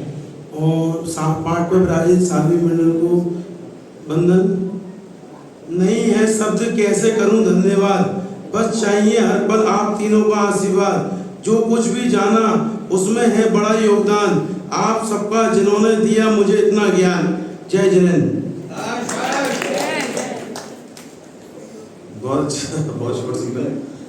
अब दूसरी बोली, जो उपकरण, जो संयम के उपकरण और ये मंदिर के उपकरण को अपने सिर पर लेकर और मेन दरवाजे से अंदर तक आने के लिए जो भी बोलेगा वो परिवार इन उपकरणों को रख के अपने सिर पर विराजमान करके लेके आएगा यहाँ पर। उसके लिए 1000 रुपये, 2100 रुपये, 3000 रुपया, 3600 रुपये, 3600 रुपये, 4100 रुपये। देखिए ये लाभ सिर्फ दीक्षा के समय, किसी की दीक्षा होती है उस समय लाभ मिलता है, लेकिन आपको ये साध्वी जी की कृपा से लाभ कल मिल रहा है आपको। 3600 रुपये, 4100 रुपये, 5000 रुपया, 5100 रुपये। इस रजोहरण को देखकर तो रोमांच होना चाहिए। 7000 रुपये। ऐसा पुण्य उदय में आए कि हम भी फिर यह वेश धारण कर पाए। उषा जी कहती है कि मुझे पता नहीं संयम की भावना क्यों ही हो रही है, शायद इस रजोहरण को देख के हो जाए। लेकिन चिंता मत करिए, अभी हम आपको तिल जाने ही देंगे। उषा जी का ये कहना है कि कल सिद्ध पद की आराधना है, अतः ड्रेस कोड आप बोल दीजिए। तब तक दूसरे नेक्स्ट जिनको बोलना है बोलिए बीच में, जिनको बोलना है। इसके बाद में मैं बुला रहा हूँ श्री गौरव जी ललवानी। एम्बिल का बचकान जिनका आज एम्बिल हो, एक बार खड़े होकर यदि ले सकते हैं। ये जो नमक का उपयोग करेंगे वो नीली का बचकान लेंगे, जो नमक नहीं लेंगे वो एम्बिल। ओके सो से कोई सर पर से मुझे सेम मुझे चंपेर मस्त पाड़ा हम करन जरा एम्बिलम दीदी के पिछले लेवल हम कहते सो की तरह गरम एक आश्रम भी आश्रम बच के तीन प्यार मस्त पाड़ा हम मस्त अर्थम से सरंतम से कहते हैं मैडम उसी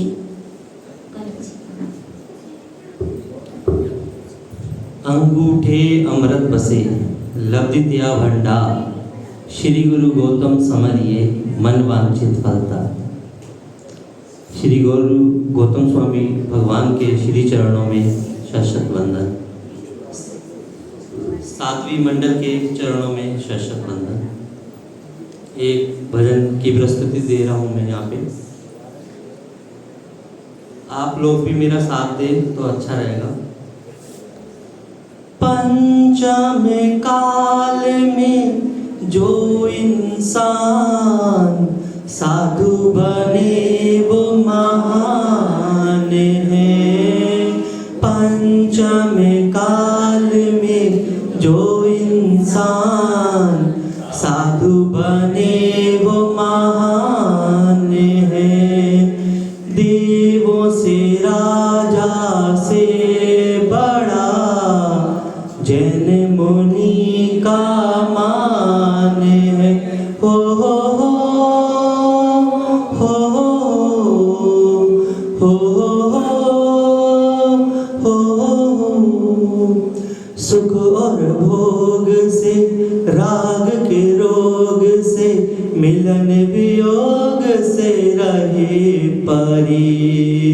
समता धारे ममता त्यागे हर परिशे हंस के सहे। महाव्रत धारी अविकारी धन जिनका आगम ज्ञान है।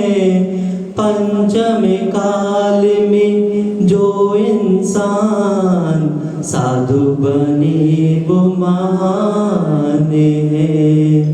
मैत्री भावना मंगल कामना क्षमापना हर प्राणी से। तन मन वचन से जैन साधु रखे इंद्र निगरानी में। ना परमाद करे ना विवाद करे समिकित का देते हैं दान। सिद्ध शिला की लक्ष्य रख के जिन आज्ञा का पालन करें। तप जप योग से कर्म कपाते सदा ये पैदल ही चले। कुदरत के नियम नहीं तोड़े कभी, परहित जीवन का है विधान। भूख प्यास क्या सर्दी गर्मी या पीड़ा कोई तन मन की, ना कुल ना व्याकुल होते आनंद में करते भक्ति। पंचम काल में जो इंसान साधु बने वो महान। धन्यवाद।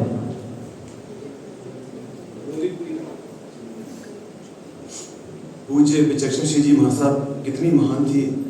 एक दिन मैं मणिप्रभा जी महासाहब का एक प्रवचन पढ़ रहा था, एक बड़ी सुंदर बात लिखी उसके अंदर। किसी ने पूछा उनसे कि आपको लोग जब समता मूर्ति कहते हैं तो आपको कैसा लगता है? तो उन्होंने कहा कि कहाँ हमारी आंशिक समता और कहाँ गस्सुकपाल मुनि की देहातीत अवस्था। देहातीत का अर्थ है जो आत्माएं देह में रह के भी जो देह से विरक्त हैं, देह के प्रति उनका कोई ममता नहीं है, कोई आसक्ति नहीं है, उन्हें देहातीत कहते हैं। तो कहाँ हमारी आंशिक समता और कहाँ गस्सुकपाल मुनि की देहातीत अवस्था। जब भी मुझे कोई समता मूर्ति कहता है तो मेरा मन गस्सुकपाल मुनि के चरणों में जाकर ये शब्द उन्हीं को समर्पित कर देता है। कितनी सुंदर विचार उनके विचक्षण श्री जी महाराज साहब के। अब 5100 रुपये, 7100 रुपये, 7000 रुपया, 7000 रुपया, 8000 रुपया उपकरण को, संयम के उपकरण और मंदिर के उपकरण को अपने सिर पर रख के यहाँ पर लाने के लिए, मस्तक पे रख के लाने के लिए 8000 रुपया, 8000 रुपया एक। विरती धरनो वेश प्यारो प्यारो लागे रे, विरती धरनो वेश प्यारो प्यारो लागे रे, संसारी नो संग खायो खायो लागे रे, संसारी नो संग खायो खायो लागे रे, विरती धरनो वेश प्यारो प्यारो लागे। लाल पीली नीली साड़ी अच्छी लगती है कि सफेद वस्त्र अच्छे लगते हैं? क्या अच्छा लगता है? चलो पढ़ो, बोली पूरी कुछ बोलना है इनको, सुरेंद्र सिंह उड़ा के कोई पत्र है उनका बोलना है व्हाट्सएप पे डाला हुआ है पत्र वाला। चलो फिर बोलना, आप बाद में बोलेंगे, बोल लेना शॉर्ट में थोड़ा बोलना। 9000 रुपया संयम के उपकरण के लिए, 9000 रुपया, 9000 रुपया एक बार, 10,000 रुपया, 10,000 रुपया, 11,000 रुपया, 11,000 रुपया। तब तक वो बोल देंगे ना, समय से उनका भी काम से। आदरणीय सुरेंद्र सिंह जी लोढ़ा, उन्होंने एक पत्र भेजा है सुबह मुझे। क्योंकि कल उनका आईएमएल था तो उनकी साधा नहीं थी, इस कारण वे नहीं आ पाए। 85 वर्ष की उम्र में भी कहते हैं वे इस तपस्या में भाग ले रहे हैं। उन्होंने महाराज साहब कहते हैं वो विचक्षण श्री जी महाराज साहब का उन्होंने दर्शन वंदन भी किया है। तो उन्होंने पत्र के माध्यम से मुझे लिखा है, उनके जो शब्द हैं वो मैं पढ़ रहा हूँ। 20वीं शताब्दी की जैन जगत की भारत विख्यात महान साध्वी समन्वय साधिका जैन कोकिला पूज्य प्रवर्तनी श्री विचक्षण श्री जी महाराज साहब का आगरा से गहरा नाता रहा है। आप बेलनगंज में सेठ लक्ष्मीचंद वैद भवन में चातुर्मास में विरागिन रूप में रही। श्री सुपार्श्वनाथ मंदिर प्रतिष्ठा और श्री शौरीपुर तीर्थ प्रतिष्ठा में भी गुरुवर्या के साथ रही। दिल्ली में श्री मणिधारी दादा गुरुदेव 8वीं शताब्दी में जाते समय बिहार में आगरा स्थिरता रही थी। जैन कोकिला उपाधि आपको पंजाब केसरी श्री विजय वल्लभ जी ने प्रदान की थी। मालपुरा दादावाड़ी का प्रथम जीर्णोद्धार आपकी प्रेरणा से संपन्न हुआ था और जयपुर से मालपुरा पदयात्रा संघ आपकी निश्रा में निकाला गया। इसी पदयात्रा संघ के दौरान दादा श्री जिन कुशल सूरी अमर कहानी काव्य की रचना गुरुवर्या श्री ने की थी, जिसमें लिखा था कुशल सूरी की जय कहने से मिट जाती है हैरानी। आपने कई स्तवनों की रचना भी की। धोलका, बिलाड़ा, भरतपुर तथा दिराउर, दादावाड़ी, जयपुर दादावाड़ियों का निर्माण आपकी प्रेरणा से हुआ। गरीब अमीर श्रावक श्राविकाओं के साथ आपका एक सा व्यवहार रहता था। जरूरतमंद सधर्मियों को सुध लेने और सहयोग दिलाने में विशेष रूप से तत्पर रहती थी। मद्रास में जिंदसूरी मंडल की स्थापना और अखिल भारतीय खड़तरगज संघ और खड़तरगज महासंघ में उनकी खास प्रेरणा और मार्गदर्शन रहा। उत्तर प्रदेश में विच्छेदित तीर्थों एवं मंदिरों के उद्धार हेतु गठित उत्तर प्रदेश महासभा की तीर्थोद्धार समिति में भी कहते हैं उनका बहुत योगदान था। और सन 1970 का आपका पूज्य तेरापंथी आचार्य श्री तुलसी जी महाराज साहब का चातुर्मास रायपुर में था, जो कि अब छत्तीसगढ़ की राजधानी है। वहाँ आचार्य श्री तुलसी जी की रचना के बाद उनके खिलाफ और उनके शंकराचार्य और भक्तगण आदि उग्र और आक्रामक हो गए थे, तो उनकी जान को खतरा की विकट परिस्थिति में पूज्य विचक्षण श्री महाराज साहब उनकी सुरक्षा में ढाल बनी और चौमासे के मध्य ही सुरक्षित रूप में आचार्य श्री तुलसी जी को सकुशल विहार कराने में आपका योगदान रहा। काफ़ी समय जब सुरेंद्र सिंह जी लोढ़ा मंदिरों के उत्थान और जीर्णोद्धार में लगे हुए थे, तो साध्वी जी ने उनके लिए भी कहते हैं काफ़ी जाप किए, जिससे कि उनकी सुरक्षा हो सके, और उनका उनसे गहरा नाता था। इन्हीं सब भावनाओं के साथ उन्होंने अपना वंदन कहते हैं महाराज श्री के चरणों में। धन्यवाद। धन्यवाद। 11,000 रुपया, 11,000 रुपया एक बार, 12,000 रुपये, 13,000 रुपये, 14,000 रुपये, 14,000 रुपया एक बार, 14,000 रुपये, 14,000 रुपया, 14,000 रुपया एक बार, 14,000 रुपया। बढ़ते भाव रखिए। अब किसी को बोलना तो नहीं? हाँ, स्पीक। कोई प्रवक्ता नहीं बोलने वाले। आज की जानकारी सूचना आज के लाभार्थी श्री निहाल सिंह जी, मनोज कुमार जी, भोरा परिवार। निहाल सिंह जी, मनोज कुमार जी, मोहित कुमार जी, भोरा परिवार एवं श्री के भाई के कोठारी जी और अमित कुमार जी कोठारी जी, इन परिवार दोनों की ओर से आज का ये संपूर्ण लाभ आज के शिविर का और एवं यहाँ पर जो स्वल्पाहार की व्यवस्था रखी गई है उसका लाभ है। सभी लोगों से अनुरोध है कि प्रवचन के पश्चात, इस सभा के पश्चात सभी लोग भोजनशाला के बाहर जो स्वल्पाहार की व्यवस्था की गई है सभी लोग वहाँ पर लाभ लेके अपना जाएं। 14,000 रुपया एक बार, 14,000 रुपया। एक जानकारी और, जो शिवरात्रि है 3 अक्टूबर को जो भी आपको क्वेश्चन पेपर दिया गया है वो भर करके निशांत भाई के पास जमा करवा देंगे, और साथ में जो आपको रूल कार्ड दिया है वह भी आप जमा करवा दीजिए, ताकि 4 अक्टूबर को तो कोई छुट्टी रहेगी, 5 अक्टूबर को फिर प्राइज डिस्ट्रीब्यूशन वो कार्य करवा दिया जाएगा। नाम लिख करके अपना नाम लिख करके दीजिए, रूल कार्ड और क्वेश्चन पेपर।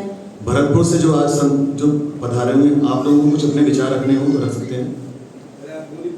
हाँ, 14,000 रुपया एक बार, 14,000 रुपया, 14,000 रुपया दो बार, 14,000 रुपया दो बार, 14,000। एक जानकारी और, जो आपको कॉपी कही गई है, जिसकी बेस्ट कॉपी होगी अपनी कॉपी भी 3 तारीख के बाद फिर वो सबमिट करवा दीजिए, ताकि 5 तारीख को फिर रिजल्ट की घोषणा कर दी जाए, तभी तो रिजल्ट की घोषणा।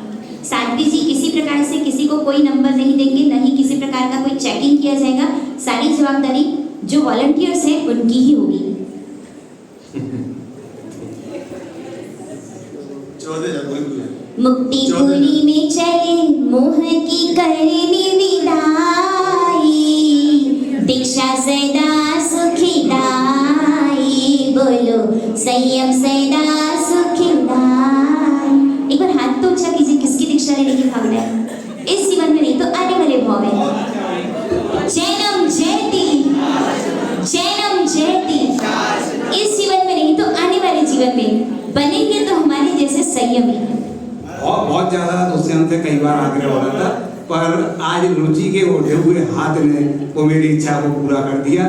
भगवान ऐसे ही आपकी इच्छा को आगे बढ़ाता रहे और साध्वी जी का जब द्वितीय चतुर्मास आ रहा हो तब आप साध्वी जी के रूप में हमारे बीच में आए, ऐसी पूरे संघ की इच्छा है। और भी जितने भी हाथ उठाए, मैंने कई के नाम देखे, तो मेरी पत्नी श्री भी हैं, आपके भी भाव ऐसे अच्छे बने रहे। और द्वितीय चतुर्मास में कोई ना कोई इनमें से जितने हाथ उठे हैं साध्वी जी महाराज साहब से साध्वी जी के रूप में आए। 14,000 रुपया एक बार, 14,000 रुपया, 14,000 रुपया दो बार, 14,000 रुपया 3 बार। बोल महावीर भगवान की जय। ये बोली श्री अशोक जैन सीए साहब, राजकुमार जी, सुनील जी, आशीष जी परिवार ने ली है। बहुत बहुत आपको धन्यवाद, साधुवाद। बहुत जल्द चारित्र आज धर्म जीवन में उदय आए। आशीष की और पूर्वा की बेटी और मेरी पौत्री जोई का जन्म दिवस है। कल दीक्षार्थी सामान को लेके वह अपने परिवार के संग चलेगी। दीक्षा तो नहीं, पर उसके जीवन के अंदर धर्म लाभ रहे। धर्म लाभ फिर महाराज साहब कहेंगे, हमें आप ना बोलें। उसके जीवन में धार्मिक जीवन हो, ऐसी परिवार की इच्छा थी। तो वो बच्ची अपने सिर पे अपने माँ के संग रख के और इस उपकरण को साथ लेके आएगी। जय जिनेन्द्र। समय बहुत हो गया है, अब मैं टोकन बोल रहा हूँ फटाफट जल्दी से। कल 8:30 बजे जुलूस प्रारंभ होगा, 9 बजे तक यहाँ पर पहुँच जाएंगे। उसके पश्चात फिर कल का कार्यक्रम उपकरण वंदनावली, 4 संयम रत्नावली। संयम जीवन क्यों, क्या महत्व है और परमात्मा के मंदिर में जो उपकरण है उन सबका क्या महत्व है, कल उस विषय पर प्रकाश डाला जाएगा। वर्तमान टोकन नंबर 26 राजकुमार जी, राजकुमार जी की पुत्री क्या, प्रियंका जी भोरा। 52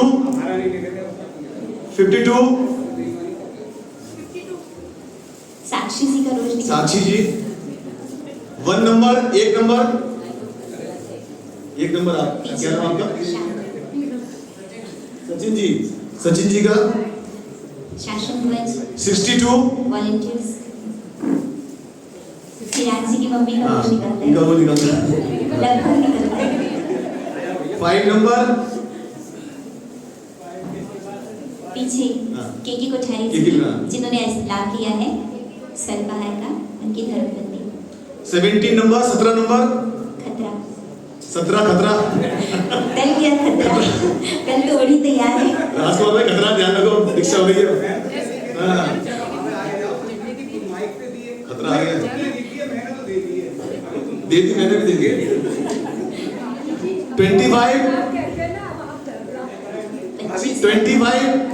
25 नंबर उत्तम जी सुमलता जी चौड़िया।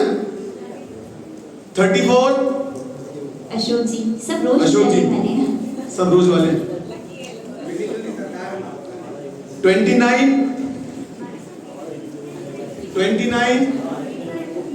आप भरतपुर से बता रहे शादी का जी है।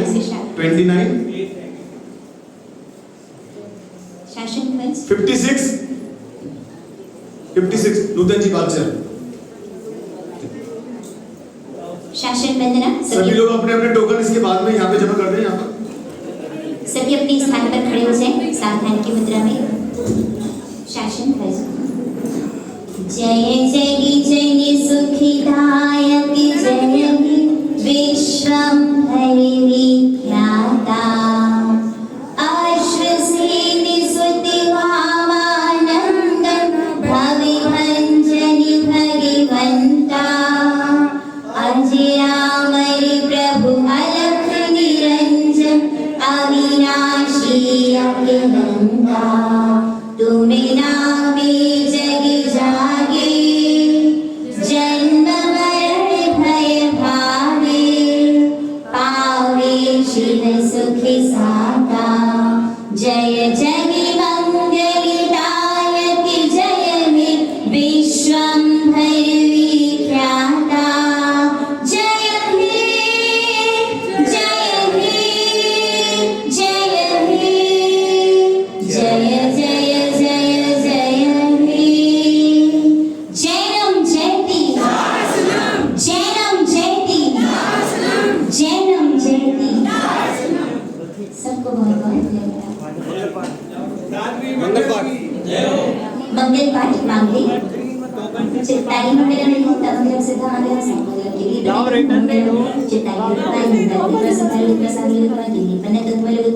चत्तारि शरणं प्रवचामि ते शरणं प्रवचामि सिद्धि शरणं प्रवचामि साई शरणं प्रवचामि कीर्तनं धम्मं शरणं प्रवचामि मंगलम भगवान मंगलम मातरं मंगलम स्तुति भद्राद्या जय धर्मस्तु मंगलम सर्वरिष्ट प्रणव शरीर सर्वस्त्रार्थनाय सर्वलब्धि निधानाय श्री वर्धन स्वामी बोलिए भगवान रामदेव स्वामी की शिवरात्रियों की कल समय का ध्यान रखें।